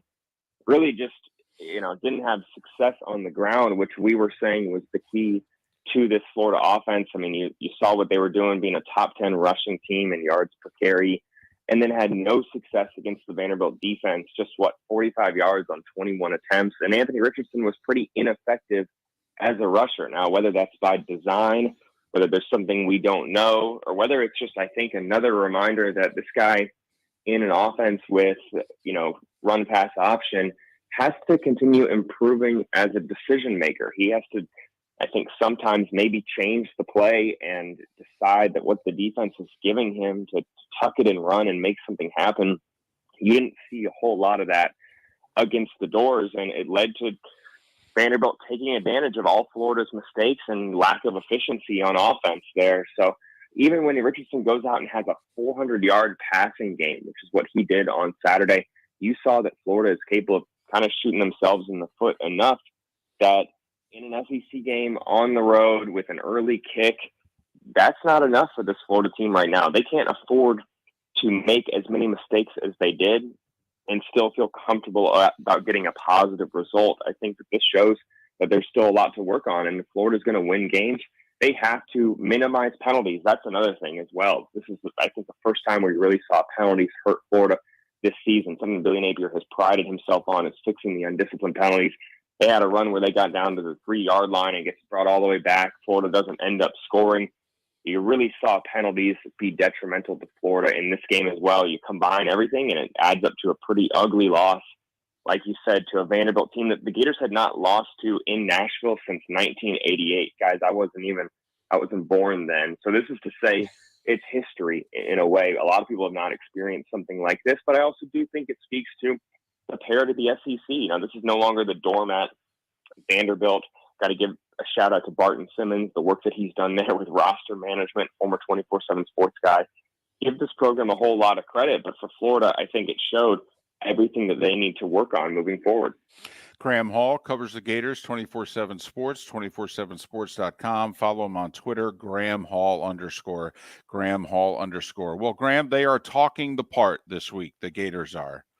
It's as if Vanderbilt never happened. Graham, is it possible that, quite frankly, they just mailed one in at Vandy and they got caught? And this week, though, they're obviously all in because it's arguably their biggest rival. Is that possible, or are the Gators fooling themselves? I think it's possible, but if you're going to overlook a team right now, especially one in SEC play, especially one that was coming off, like I said, a win over Kentucky at Kentucky, a Kentucky team that in the second week of the season beat this Florida team 26-16. If Florida was taking them lightly, that was absolutely easy to say in retrospect, but absolutely a poor decision here. I think that you saw a lot of Florida players come out in the middle of the week last week and say, hey, a win would absolutely matter over the Doors. We want to continue to push to 8-4, finish strong here. But I wouldn't be surprised, let me say this, if there was the mentality within that locker room that this is going to be a team that we're going to roll over. We just beat South Carolina 38-6, went on the road and beat Texas A&M, a team who had signed the number 1 class in the country. And when you do that, when you have, I think, a little bit of confidence, some bravado, maybe you can start thinking that you're better than you actually are. And I think for Florida, maybe they bit off just a little bit too soon. This is a team that can't afford to take opponents lightly. In spite of the last 2 weeks, I think that you see that there's a lot still to improve upon. So if they went into that game thinking that they were going to cruise to victory here, even when they made mistakes, we obviously saw how much of a wake-up call that was for this Florida team here. Maybe, losses can be good for a program, especially if you bounce back, get your head in the right space, humble you a little bit. To think that Florida maybe would have needed a humbling or was already feeling overly confident after just 2 weeks of success, that would be concerning to me. I do just kind of want to say they got beat. They made too many mistakes, and Vanderbilt took advantage here. But if there is a mentality in that locker room that they are already improved and a better team from last year, I think that Billy Napier would be pretty quick to correct that, knowing that moving into next year, there's going to be a lot more difficulty, and Florida can't go in thinking that they're this improved team right now. They've got a lot of work still to do. They do. And one of the things I'm going to be interested in this game, and Graham, I'm curious if you are as well, is a toughness factor, because Florida State has been out physicaling teams. They've been tougher here down the stretch. And I think they're going to want to try to maul the Gators. Are the Gators ready for a physical battle like this? Because South Carolina wasn't a physical team. Vanderbilt wasn't a physical game. A&M was. So I'm just curious if you think this is going to be, these rivalry games are physical. They're more of a fight in the trenches. Is Florida ready for that fight? It's a good question. I think that certainly Florida's offensive line has shown an eagerness at times to block to the second level and have freed guys up and allowed Montrell Johnson and Trevor Etienne to have success. But really, it does start on the line of scrimmage there for Florida, and they just had some trouble against that Vanderbilt front seven. So facing an FSU team that has a little bit more to play for, can secure a 9-win season, is believing in Mike Norvell, year 4 there, a lot of, I think, continuity that you've seen that program develop. I think that this is going to be even tougher test for Florida up front than Vanderbilt was. I don't think that's a crazy take to make. And based on what we just saw, I don't know that Florida is going to be able to bounce back and have a 200-yard rushing performance against this defense. It's going to take absolutely Florida locking in and trying to push hard to the finish line, pick up that 7th win. And after a disappointing loss, especially on a short week, this game being a Friday, right after Thanksgiving here, you never really know, I think, what the determination level is to go out there and do that. Knowing that you've already secured bowl eligibility, you're playing on the road again against a better opponent. This is a game that I think comes down to toughness and also necessarily pride. There's a lot of guys in that locker room. 19 guys went through senior day festivities. I think more than that are going to depart after the year. If they want to end their UF careers on a loss at FSU, they can especially go ahead and mail it in here. But I think a lot of people don't want to do that within this building.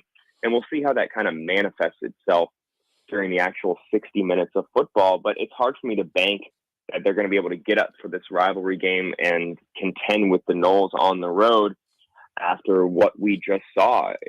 I have no guarantees in my mind that we can bank on that. And that makes it, I think, a difficult situation when you see how FSU, especially the last month of the season, has been manhandling opponents, like you kind of alluded to. I mean, they've been outscoring teams by double digits and had a lot of success and have a lot of confidence, a lot to play for here.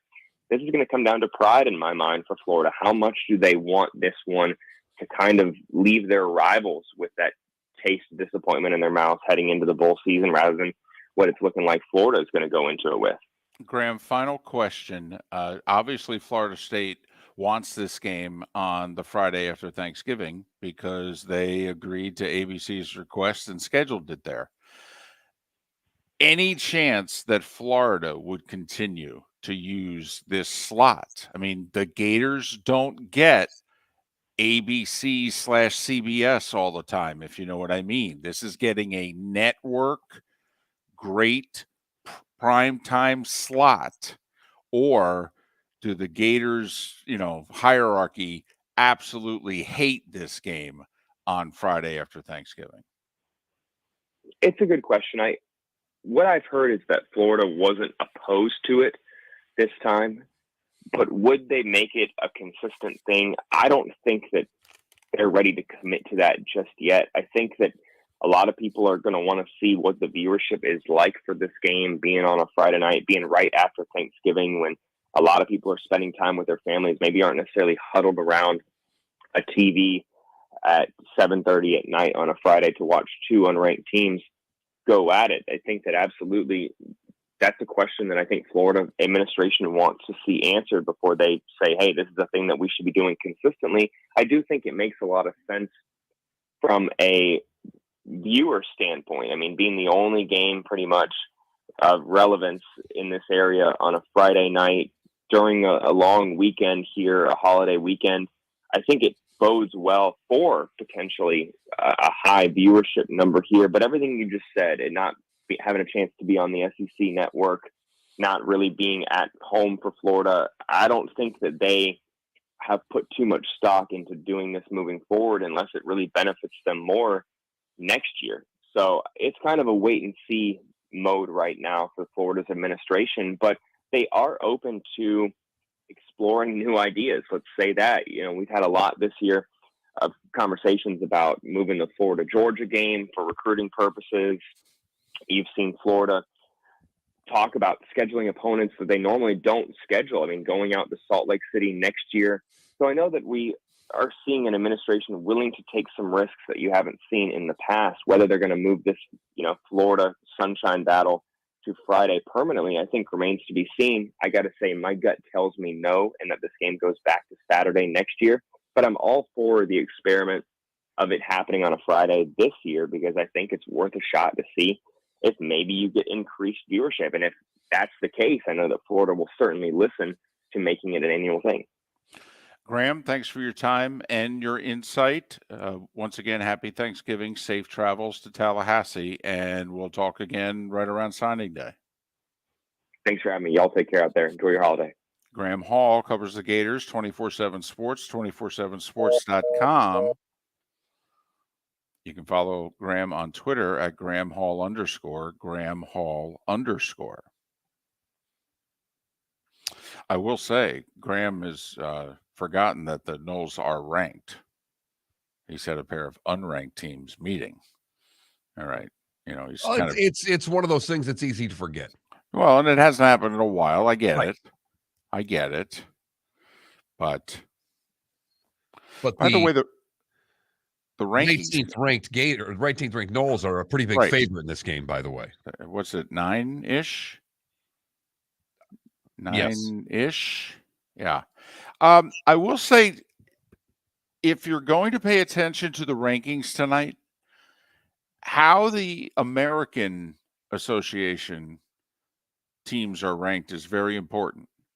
Because believe it or not, it looks as if the final tiebreaker mark that's going to determine who meets the winner of Cincinnati Tulane for the American Championship is going to be based on ranking. So does UCF stay ranked? If so, a win over South Florida could put them in the conference championship game. So pay attention to the very bottom of the top 25 tonight if you're so inclined to watch. Great call. Great call, because that's what they've gone to now when they're just not having sides, is just getting the two highest ranked teams, trying to bolster your conference's ranking that way. So we shall see how the bottom of the two rankings come up. Tampa, St. Pete, Lake City, Port Charlotte, we thank you so much for listening. We'll do it again tomorrow morning at 6 a.m. The bonus hour of the 239 is next on the Florida Sports Network. Ladies and gentlemen, once again. Yeah. Hi. Excuse me. Hey, the line starts back here. Ma'am, if your party's not here, you're going to have to go around again. If you had the opportunity to avoid all this, wouldn't you? Salt Live is the official transportation provider of the Miller and Moulton Morning Show, making your trip to and from the airport seamless and stress-free. Salt Live is supported with the help of local partners like the Bayfront Inn. Gather your family and friends and enjoy a leisurely day on the water with a pontoon or deck boat. If you prefer to explore the waterways without a motor, the Bayfront has canoes, standboards, and kayaks. At the end of your journey, enjoy lunch or dinner at the Bamboo Tropical Bar and Grill. The Bayfront Inn, something for everyone on 5th Avenue in downtown Naples. BayfrontInNaples.com. When you need a ride, book with Salt Live Transportation, 308-8686, or book on saltlivetransportation.com. Don't miss the Miami Dolphins watch party every Sunday at the Seaside Bar and Grill in Bonita Springs. Presented by Clutch Vodka. The Seaside will be serving Clutch Vodka drinks, including the awesome Bloody Mary bar at the Seaside. If you can't be at Hard Rock Stadium, come have fun at the best place in town to watch the Dolphins and enjoy the best, clean, crisp, smoothest vodka. That's Clutch with a K. Miami Dolphins parties every week at the Seaside Bar and Grill on Old 41 in Bonita Springs. Powered by Clutch Vodka. Miller and Moulton here for the Clutch Vodka Play of the Day. Mark, remember Nick Charles, Fred Hickman, the CNN Play of the Day? Yeah, CNN did a nightly sports show. That was a while ago. Yes, it was. Just work with me. Everyone liked the pod, the Play of the Day. So how about we have the Clutch Vodka Play of the Day? Sounds good. Fun. Smooth. Like Clutch Vodka. Listen weekday mornings for the Clutch Vodka Play of the Day. That's Clutch with a K. Mark Miller for SWFL Golf Carts, or online, flgolfcarts.com. If you're looking for a golf cart, an e-bike, or an e-motorcycle, go visit Alex and the gang at SWFL Golf Carts. flgolfcarts.com online. Check out their whole inventory. If you're looking for a custom cart, they can take care of you. 2-seater, 4-seater, 6-seater, they've got you covered. E-bikes, nobody better for value and service. E-motorcycles, check them out. Again, flgolfcarts.com. flgolfcarts.com. David Moulton for Napa, Napa Auto Parts, and Napa Filters. Insist on Napa filters for your vehicles, or if you're a do-it-yourselfer, only buy Napa filters. Napa has a filter for almost anything on earth that moves, whether it's motorcycles, foreign and domestic cars, vans, SUVs, earth-moving equipment. You get the idea. Napa Auto Parts, Napa filters. Insist on them for your vehicles, or if you're do-it-yourselfer, only buy Napa filters. You were listening to Miller and Moulton on the Florida Sports Network.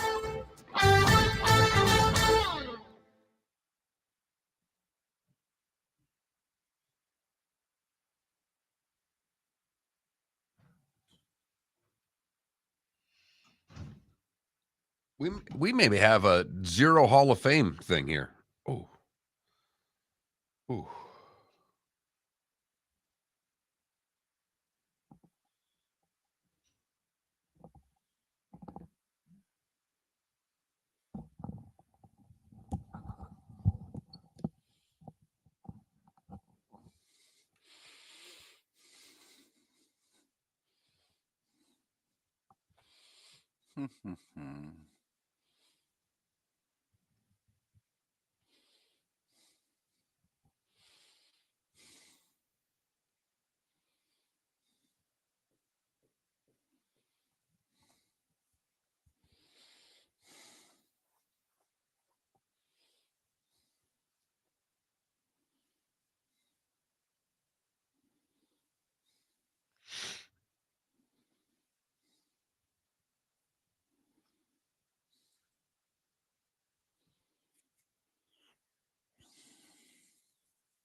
Mike White is technically the backup for the Jets right now. They moved him ahead of Joe Flacco.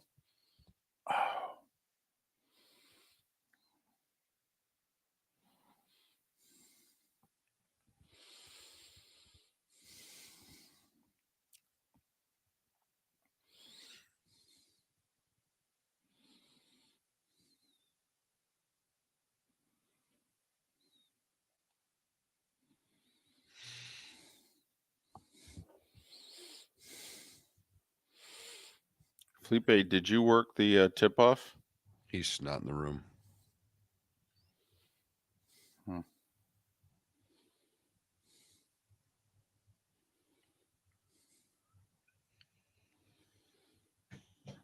Dead struck. Have you seen the way Wilson's played? It's tough to imagine they don't have a better option.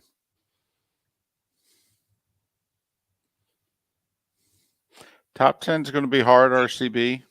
I think it's almost impossible because they're not going to get a good enough bowl game to beat someone to get them there. I think you're looking at, you get to 12th or 13th, it would be pretty impressive. I will say they finished second on their side in the ACC, so.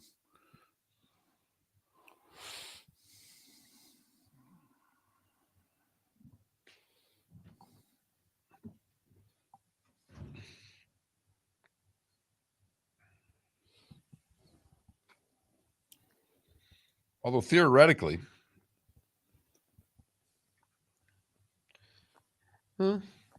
it's possible they could get to 12. I can see a path to 12, maybe to the top 10. It would be a stretch.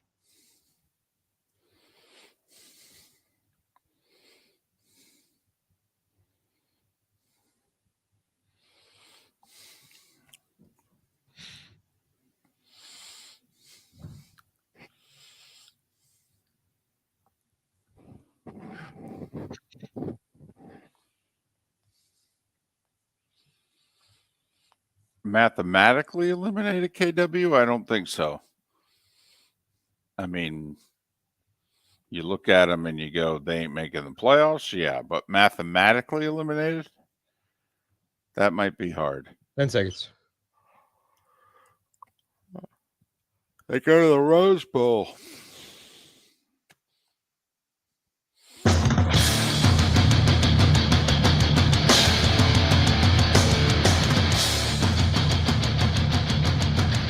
You are listening to Miller and Moulton, exclusively on the Florida Sports Network.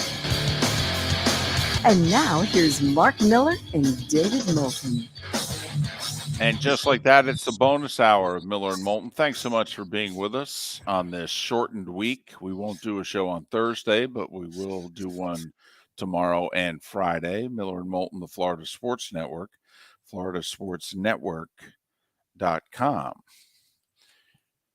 Shocking upset in the World Cup this morning. You don't even have to give a damn about the World Cup. It's the biggest damn upset in the history of the tournament. Showing some of the live shots from Qatar of where the big watch parties are of the Saudi Arabian fans, and all the fans just going bat blank crazy with their win over Argentina this morning, 2-1. I mean, this is a 16 beating a 1. Oh, yeah. I mean, we'll say it again. Saudi Arabia beat Argentina in men's soccer at the biggest tournament in the world.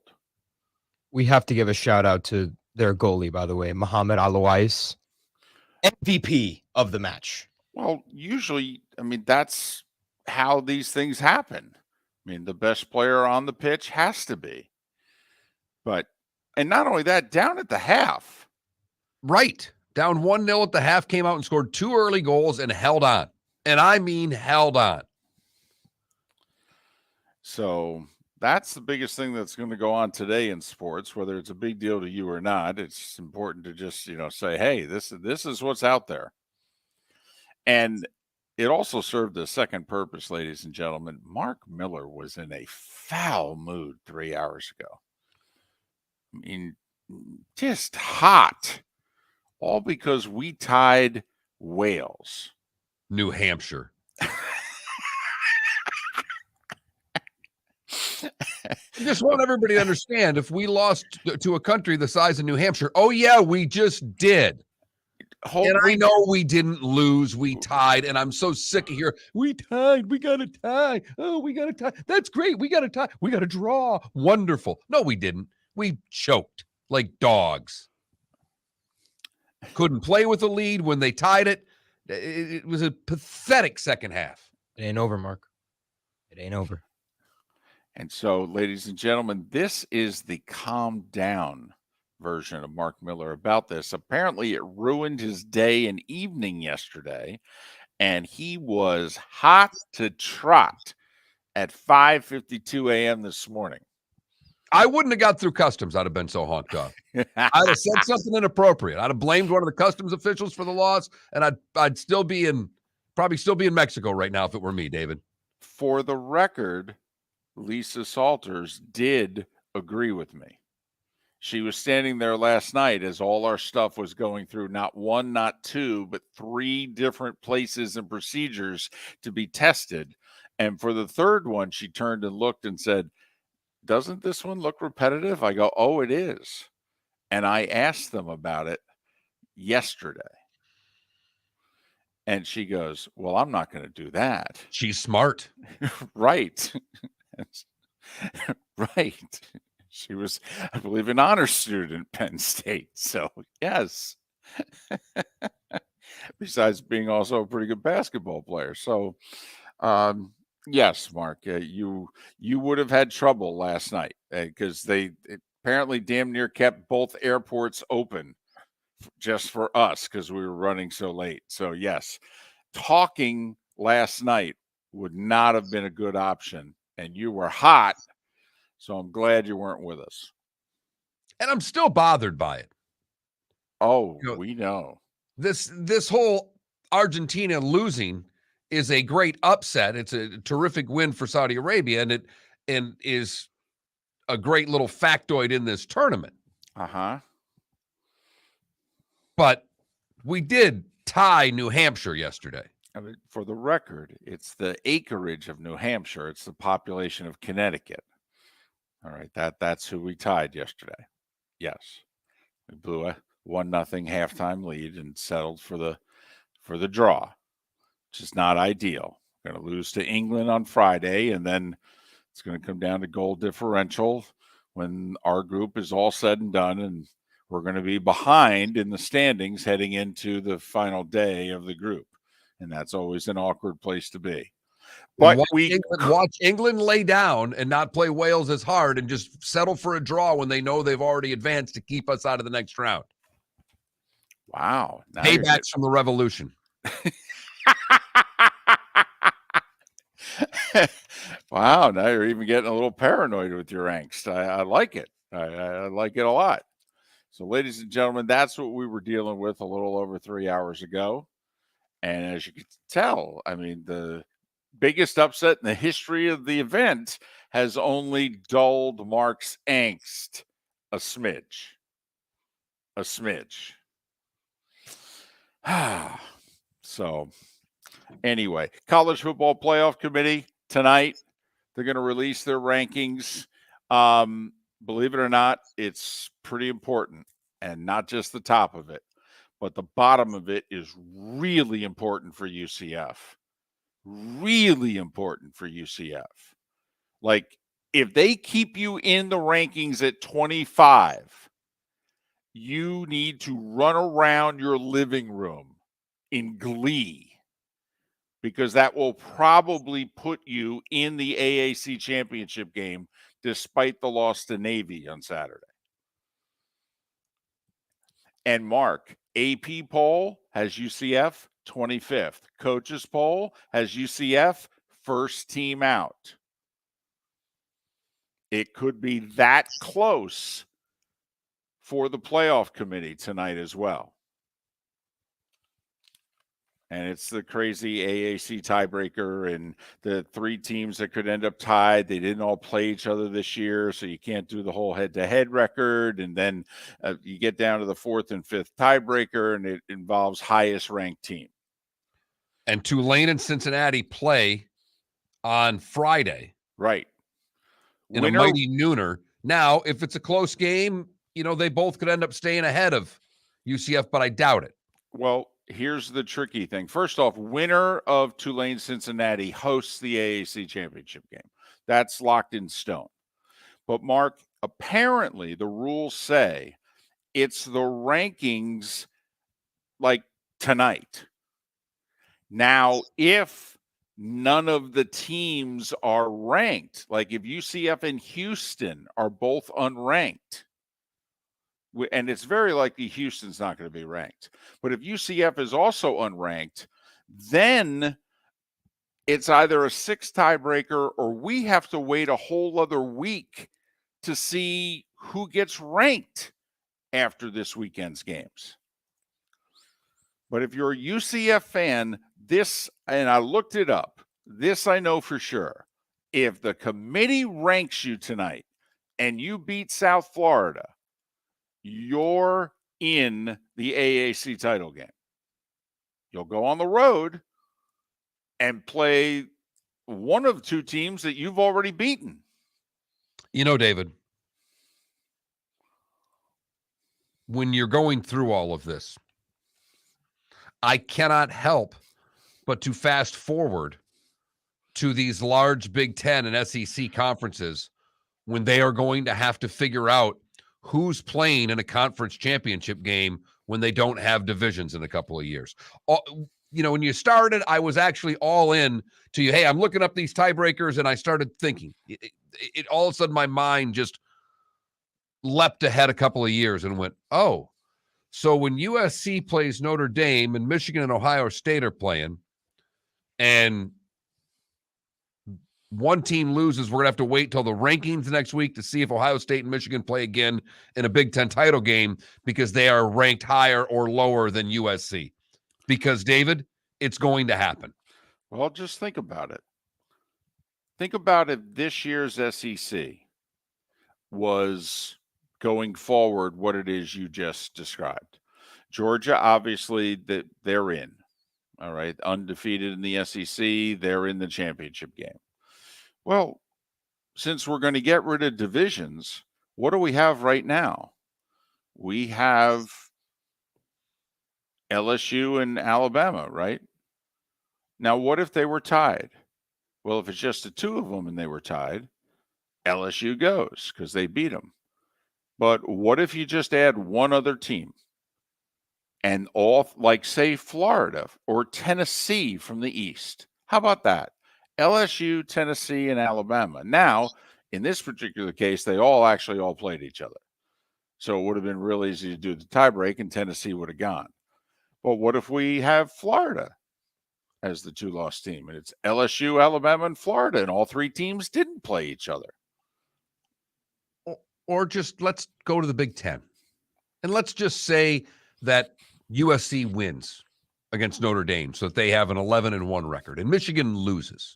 Right. And Michigan and USC didn't play one another, and instead of Utah, it was Wisconsin early in the season that somehow went for 2 and beat USC by 1 point. And now we're going to wait for the rankings of Michigan and USC to see who gets to play against the Ohio State again in the Big Ten championship game. Right. How comfortable is everybody with this? So Ohio State plays in the Big Ten title game. They may have to play Michigan again the very next week. Really want to tack on that late score so they drop in the rankings low enough so that maybe you get USC. Or maybe not. Maybe you just want to play them again. So what the AAC is potentially going through, and based on who's favored in the games, which obviously, that was the case. UCF would have beaten Navy last week, but, just play along. If everybody who's favored wins, it's going to come down to rankings. Not head-to-head, not three teams who all played one another, because, as Mark pointed out, the conferences are getting so big now, and you're not going to divisions, and so therefore you're going to have 2- and 3-way tiebreakers with teams who didn't play each other.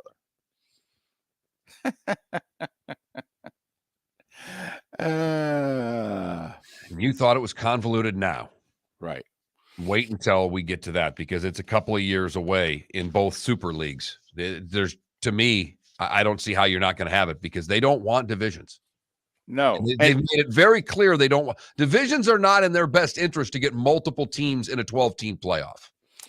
And I know we're pressed for time here, but very quickly, remember there was talk of the SEC going to the 14 pods. Well, they're going to go to the 9-game schedule, and essentially they're going to use the 14 pods. They're going to pick 3 teams you play every year, and then you're going to pick 6 other teams, and you're going to rotate it so that you play them all twice every 4 years. That's the pod system with no pods.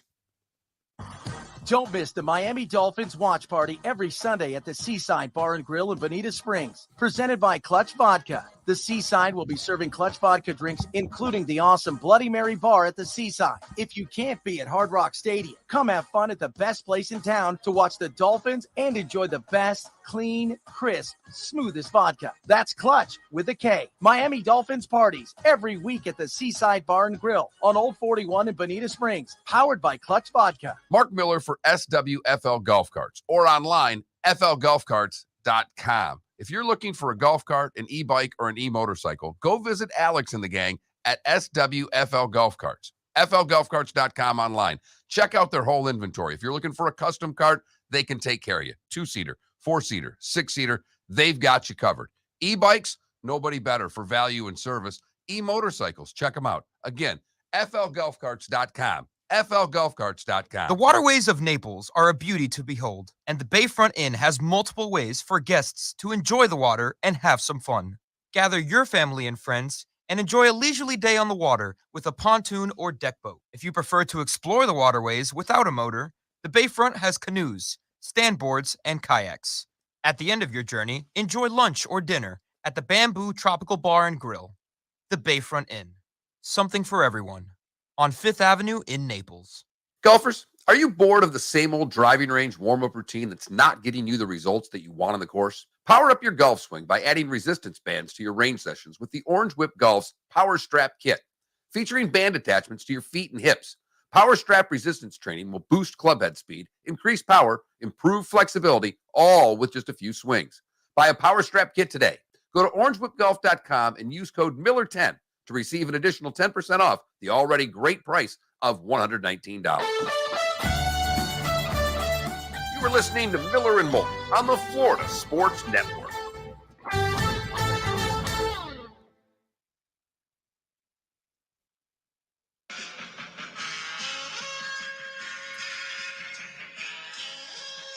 I feel better now, Tim. Thank you. A little brass bonanza to cheer me up.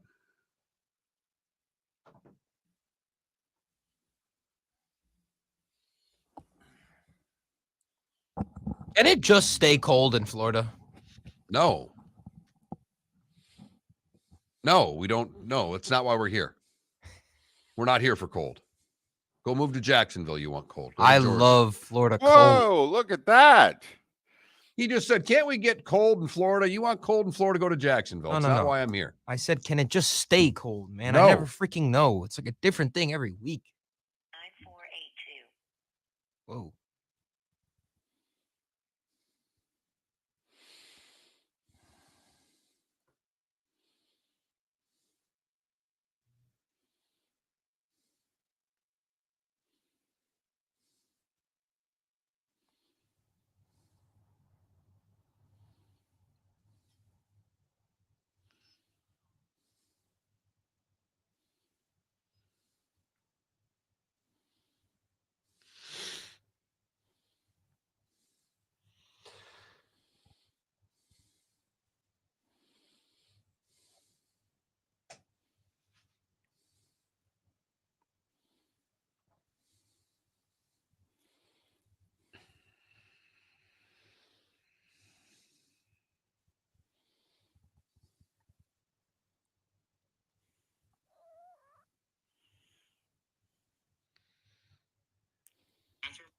Did you guys hear about the guy who's tracking Russell Wilson's passing touchdowns and comparing it to how many bathrooms he has in his house? Did not. No. Russell Wilson has less passing touchdowns this season than he has bathrooms in his house. How many bathrooms does 12. Russ have? 7 passing touchdowns, 12 bathrooms. 12 bathrooms seems like a lot. Well, you know, you got that Walmart contract. He didn't get a Walmart contract. Well, you got it from the Walmart people. He did? Got it before that. Oh, he signed that deal before they bought the Broncos? Actually, you're right, yeah.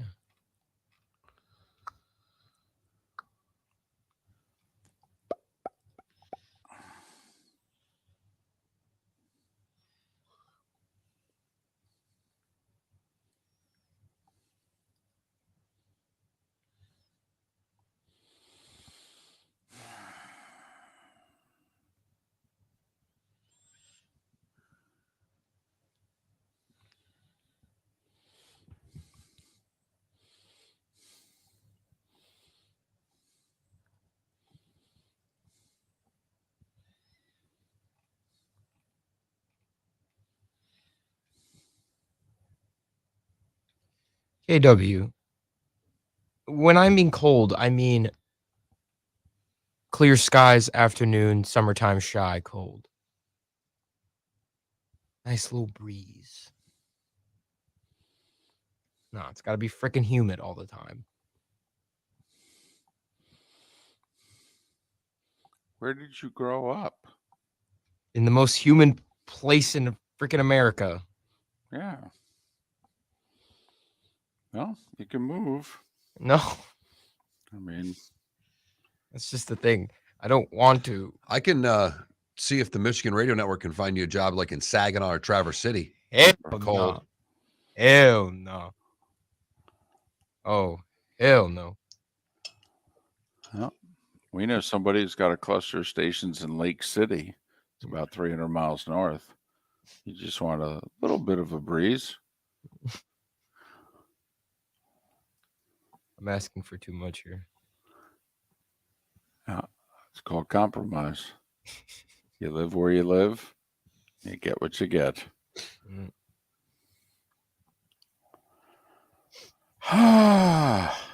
Here we go.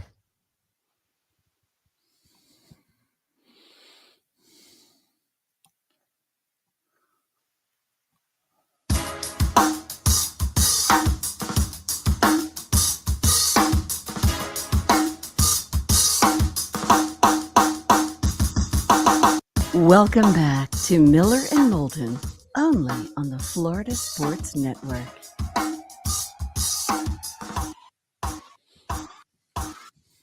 $21 past the hour, bonus hour of Miller and Moulton.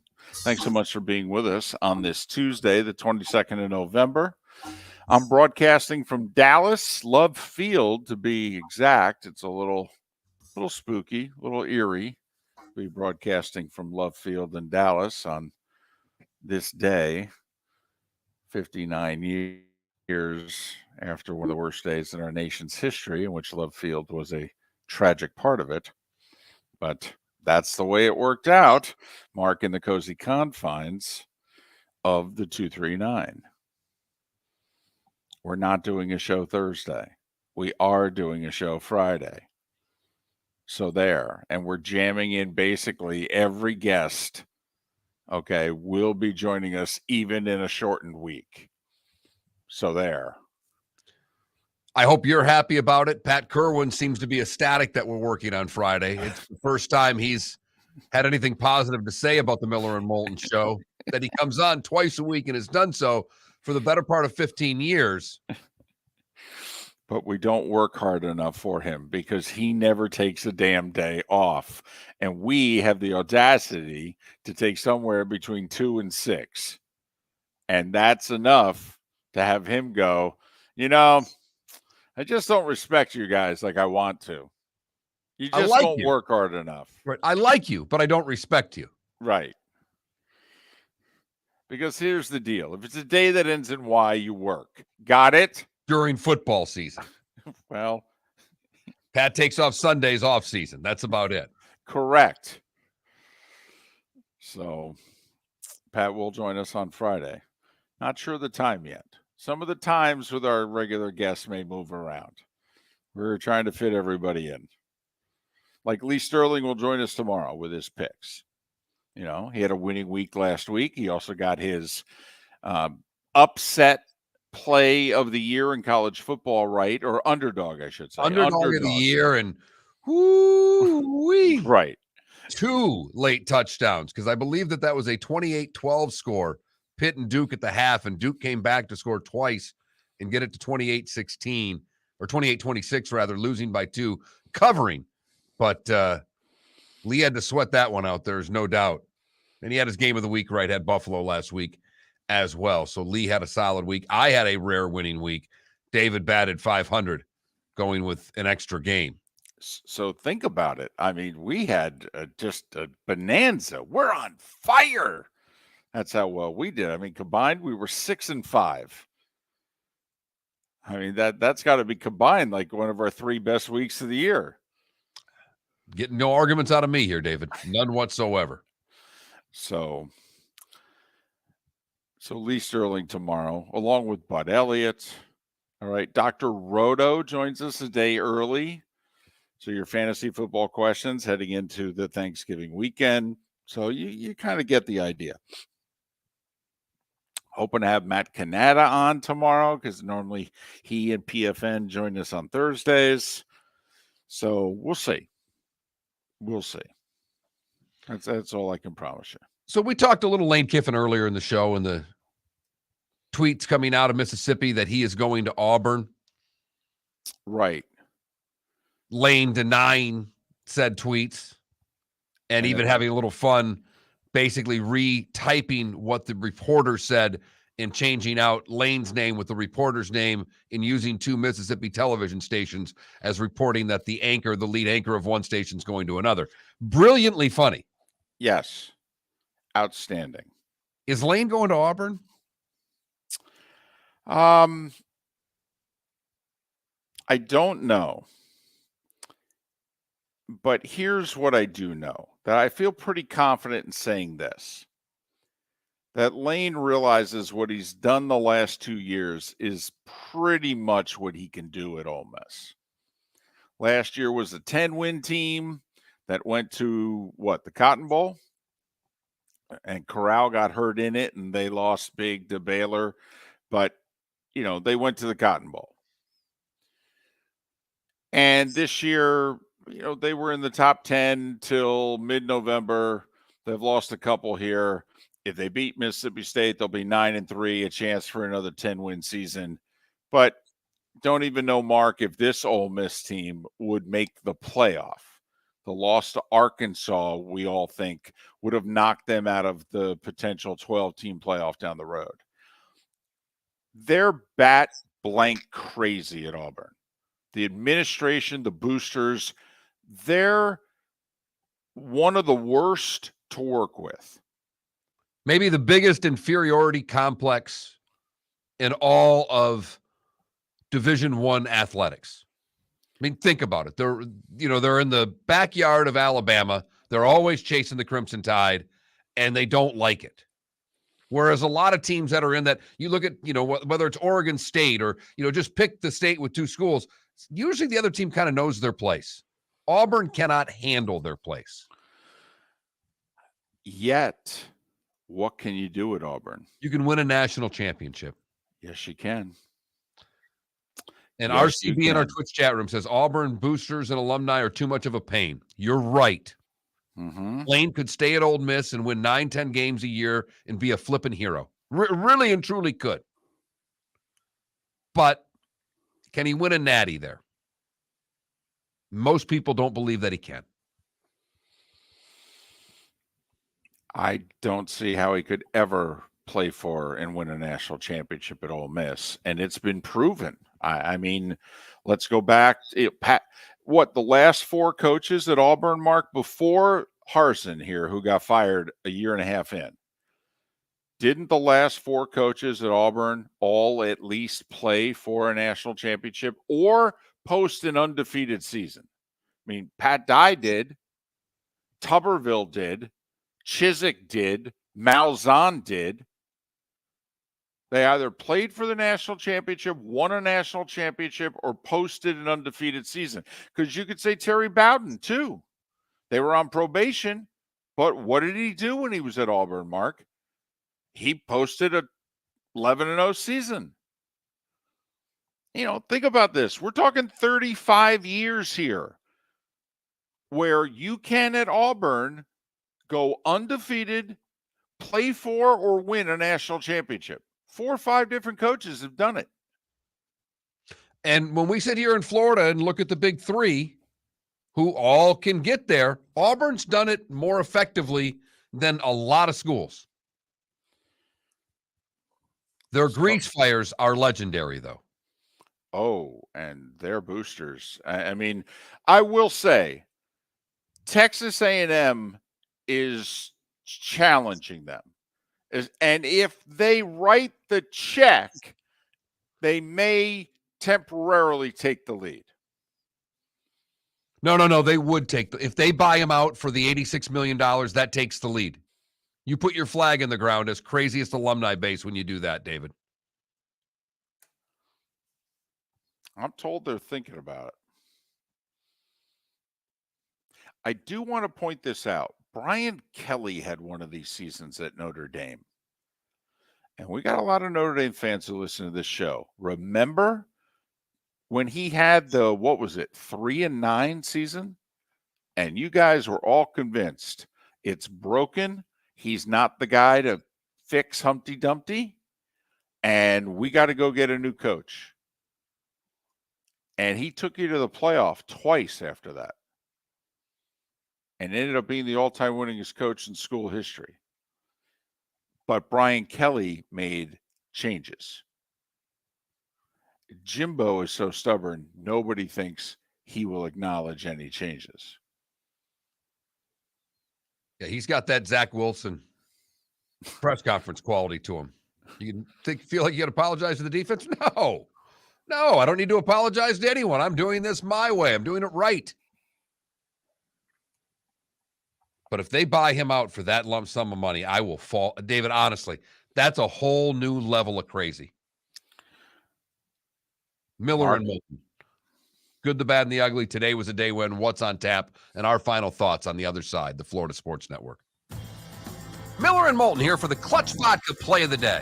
Mark, remember Nick Charles, Fred Hickman, the CNN Play of the Day? Yeah, CNN did a nightly sports show. That was a while ago. Yes, it was. Just work with me. Everyone liked the pod, the Play of the Day. So how about we have the Clutch Vodka play of the day. Sounds good. Fun. Smooth. Like Clutch Vodka. Listen weekday mornings for the Clutch Vodka play of the day. That's Clutch with a K.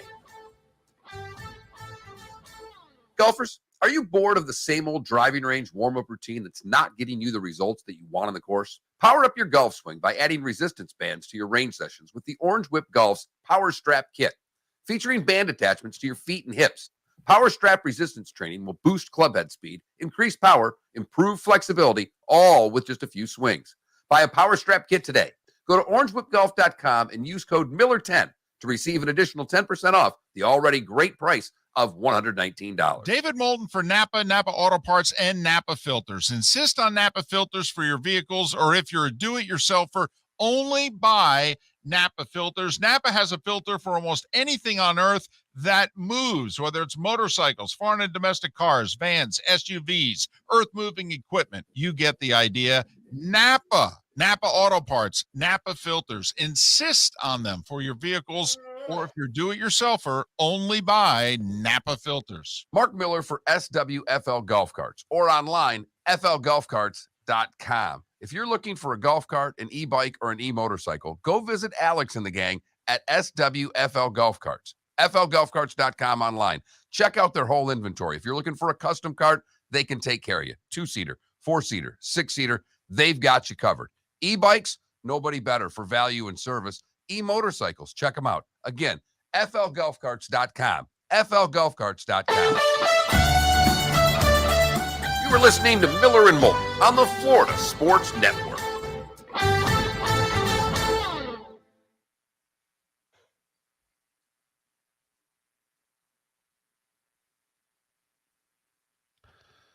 Is it just me, or is that Tunisia crest on the whatever on the front right of their jerseys look like what truckers put on the flaps of their trucks? On the mud flaps? It looks like the two chicks thing. Oh, that's a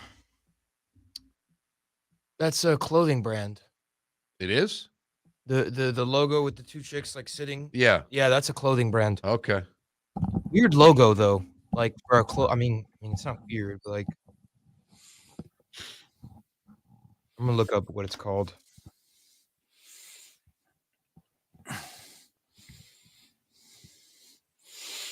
The Danes are struggling with Tunisia. 0-0 in the 74th minute. Wow. The African countries having a day. It's a guy. Look, Mark. It's a guy and a girl. It's called Kappa. That's the clothing brand. Gotcha. Yeah, Kappa.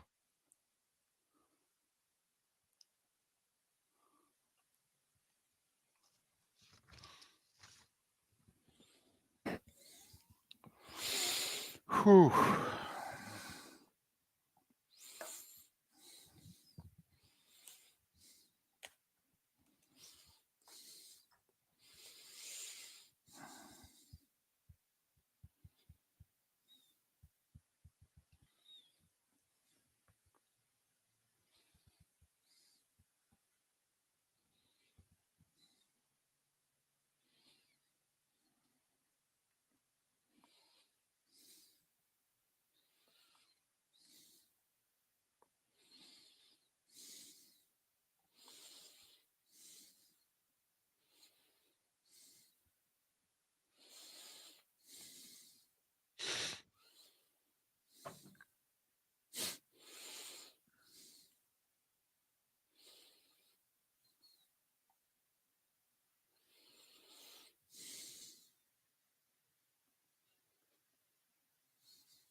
So what do you just got to buzz over to the other terminal? Well, it's a half hour.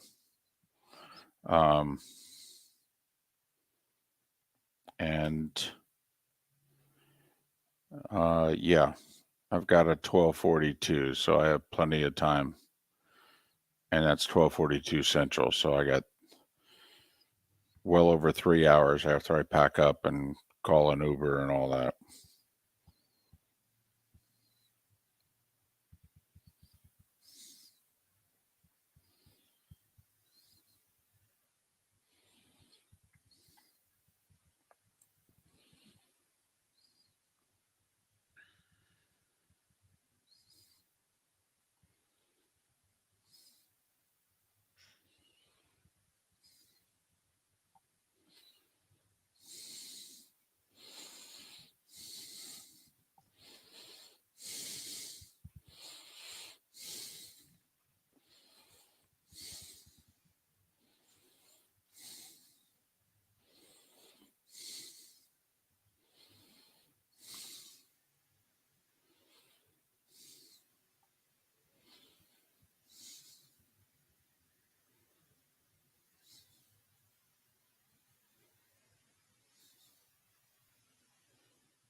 You know, another thing that I find interesting about football. You got 10 seconds. Is where the ball goes out and where penalty and where foul kicks are from really don't matter. They move everywhere they want to. Yeah. Like,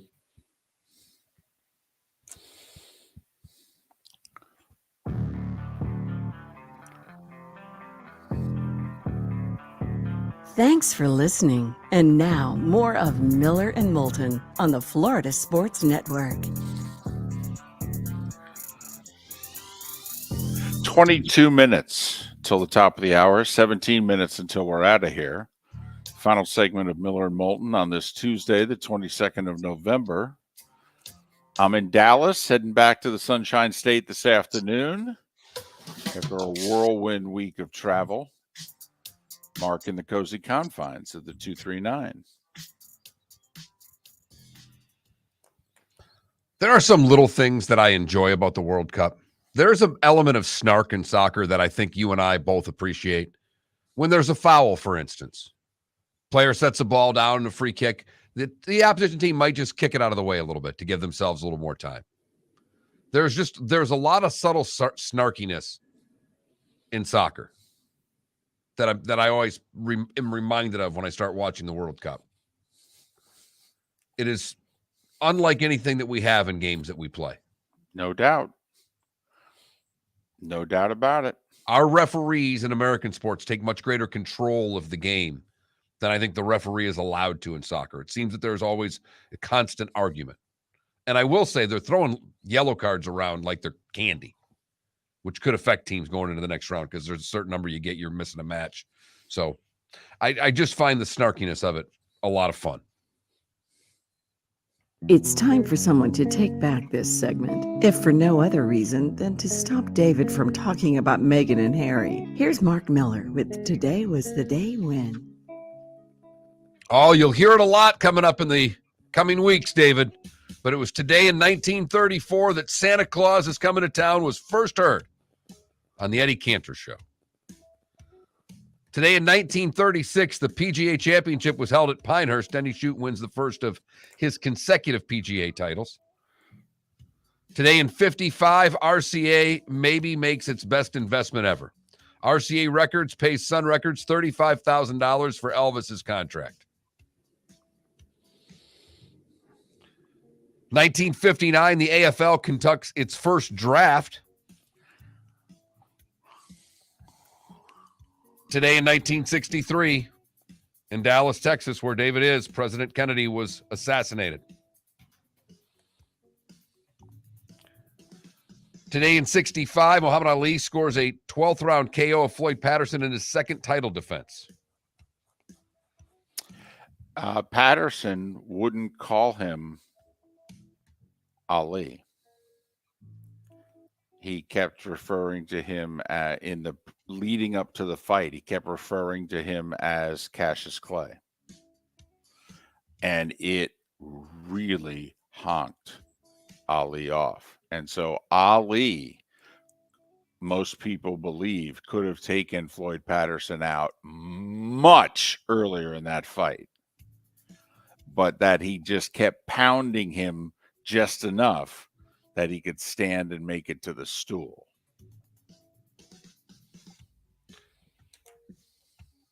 And it honked off a lot of people.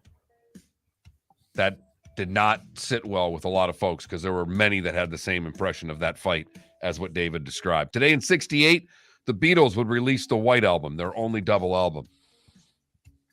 You know, that seems to have held up pretty well. I think I'm going to listen to it start to finish today just because. I had these two, and they're not really significant factoids, but I thought they were fun because today in 81, David, they were slinging it. Fouts would throw for 6 touchdown passes in a 55-21 win over Oakland. And Brian Sipe would set a club record for the Browns by being picked off 6 times. Today in 86, 20-year-old Mike Tyson becomes the youngest heavyweight champion in boxing history when he stops Trevor Berbick in the second. That same day, Gretzky would become the 13th to get to 500 goals. Today in 89, Kirby Puckett signs a record deal, a whopping $3 million a year. Doesn't He seem was like much now. he was the first one, and I think like a day or two later, Ricky Henderson matched. Today in 95, Toy Story, which was the first feature-length film created completely using computer-generated imagery, was released. Today in 05, Angela Merkel becomes the first female chancellor of Germany, and Ted Koppel retires from Nightline, which by that point was renamed Nightline with Ted Koppel. It's pretty good when you're that good at the show. They throw your name right on it. Nicki Minaj's debut album was released today in 2010. Damn. And it was 10 years ago today, David, that we witnessed the butt fumble. Oh, that's a good one. Beginning of the end of Mark Sanchez. It really was. Charles de Gaulle and Rodney Dangerfield, both born today. Those celebrating birthdays today. Billie Jean King is 79. Little Steven Van Zandt and Greg Luzinski are both 72. Jamie Lee Curtis is 64, and Boris Becker is 55 years old today. And that, David, is today was the day when. What did I miss? Well, and not only is he 55 today, but he's in prison for income tax evasion. Did you get Thatcher resigning today in 90? I did not have that. That's it. That's about it, man. That's about all they do these days over there is resign from that job. But at the time, it was considered like, wow, they don't normally do this. So that's about it. You were all over everything. You've heard folks elsewhere mock Florida is gonna Florida. Well, Mark Miller sees it differently. He calls it the good, the bad, and the ugly. What you got, Mark? All stories from our backyard. For the good, we go to Fort Myers and Fort Myers High School, where Gabby Garcia is a talented drummer. In fact, the band director says she is well on her way to being one of the best ever to do it at Fort Myers High School. The reason I bring this up, not just because she's a high school drummer, she's deaf. Her eardrums are completely dead. They don't work. But through implants she got at the age of 10, she's able to play the drums and play them masterfully. She'll be at the New Year's Day parade in London with the Fort Myers High School band this year. Great story. They do slip from here. We go to Cape Coral for the bad, where Tracy O'Melian faces some charges of petty theft after Cape Coral police responded to a call to Smash Fitness on Del Prado. They found Tracy behind the counter, rummaging through drawers and items on the counter. The doors were locked, so she unlocked the doors for the officer. Sure. Said she wasn't sure how she got into the business, but she had gone in because she was cold and hungry. It was at that point she became unruly, began to scream profanities at the officers, attempted to grab one of the officers' taser and handcuff keys, and then kicked an officer in the chest. It may have been due to the fact that the glass pipe they found in her purse with some fentanyl residue on it. No. Finally, the ugly, David. It may be a good thing that you left because you were and we no longer have Rufus with us, but I worry for those walking Rufus and those like her, because a woman walking her dog in Jamaica Bay Village in Fort Myers was attacked by a raccoon. I'm not making this up. She took her dog for a walk. She said it was an absolutely beautiful evening with a big, shiny moon when she noticed something had gotten into her garbage and heard a noise from under her car. She got her dog out of the way, but all of a sudden the raccoon jumped out and clamped onto her right leg, biting its way all the way up. She lost part of her ring finger. She had about 100 wounds from her hand down to her leg. Her neighbors came out. The raccoon was scared off, and she was treated at a local hospital for the wounds and have to have given a rabies shot as well. And that, David, is the good, the bad, and the ugly on today, the 22nd of November, 2022. My mother-in-law used to live there. Man, that's quite a story. Right. Had an owl attacking people in Washington yesterday. We got raccoons on the loose in Fort Myers. I wouldn't mess with a raccoon. That's a scary little bugger. Those teeth. Mm-hmm. 4 games in the NBA tonight. TNT has the doubleheader. Nets Sixers early. Lakers Suns late. really 2 games in the NHL, and I mean only 2 games. And they're not readily available unless you got ESPN Plus, I think. Buffalo, San Jose, Rangers, and LA Kings. Got a bunch of college hoops in Southwest Florida. If you want to go see it in person, Fort Myers tip-off debuted yesterday. They've got 8 teams on the men's side and a women's tournament for the first time. And the Gulf Coast Showcase has FGCU in it. The Eagles, a winner yesterday. They played Drexel today. Y'all want to see me put a masterclass on mopping floors? Head to Suncoast Credit Union later. I was wondering if you were doing that again. I am. Well, Philly handling a job requirement that he can easily handle that's pushing a broom around. He'll be at the tip-off. Arkansas and Creighton, 2 top 10 teams playing at 8 o'clock tonight. San Diego State and Arizona very late at 10:30. Also ranked teams in that one as far as college hoop goes. And David, we still have Maction tonight. Oh, that's right. Ball State is at Miami. I have no line on that game, but Bowling Green is Ohio, where the Bobcats are a 7-point favorite.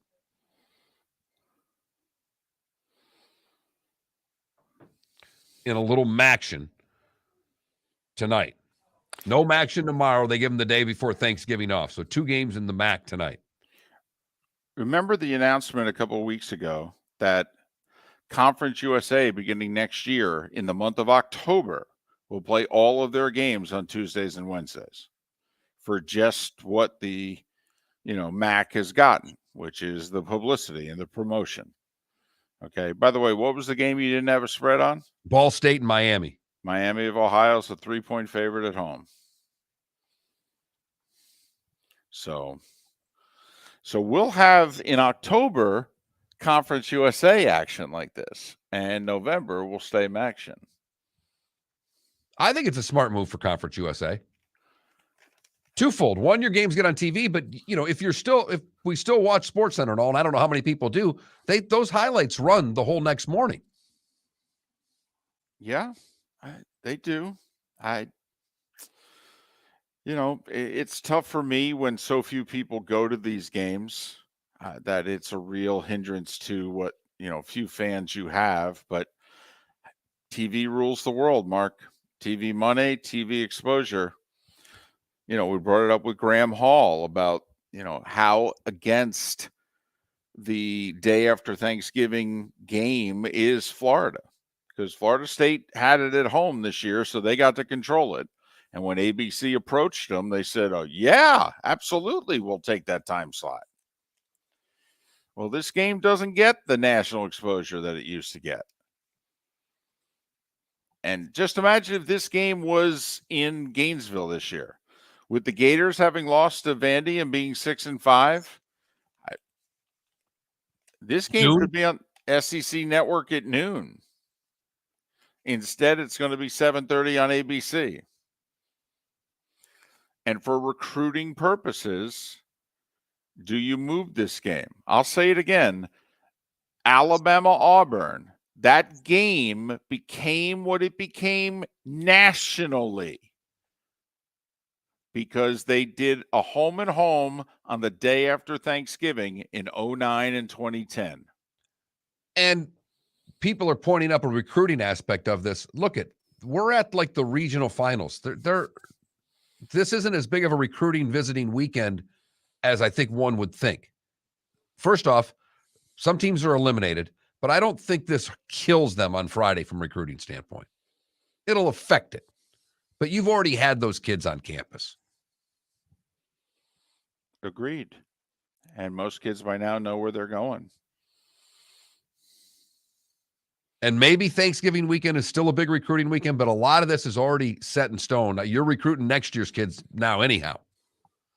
So I thought it was also interesting that Graham clearly said, we'll have to wait and see what the TV numbers are to see how Florida handles this. Totally. Remember a few years ago, Scott Frost and UCF, undefeated. South Florida had a pretty good team. They played a great game on the day after Thanksgiving at 3:30 on ABC, and it did a really good number. Like a handful of millions of people watched it. And those schools don't get that. They're lucky they get 1 million. And they got like 5. And both schools said, hey, whenever you want us to play, you know our numbers. Just call us.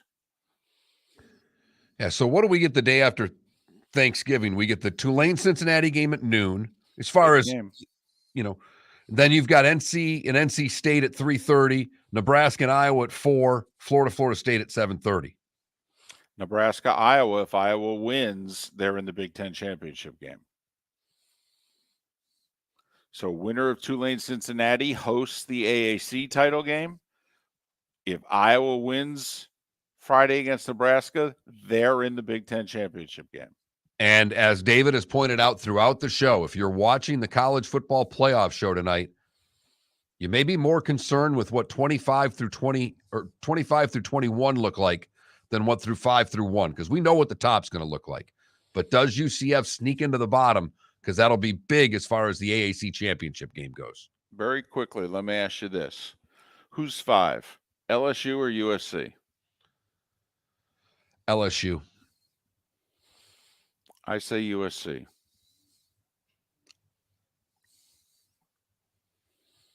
We'll see. I don't think it matters anyhow, because if USC wins out, I think they're going to get in. Even if LSU wins out? Well, see? Miller and Moulton. I just have trouble with that one. We'll do it all over again tomorrow, 6 a.m. right here on the Florida Sports Network. Ladies and gentlemen, once again,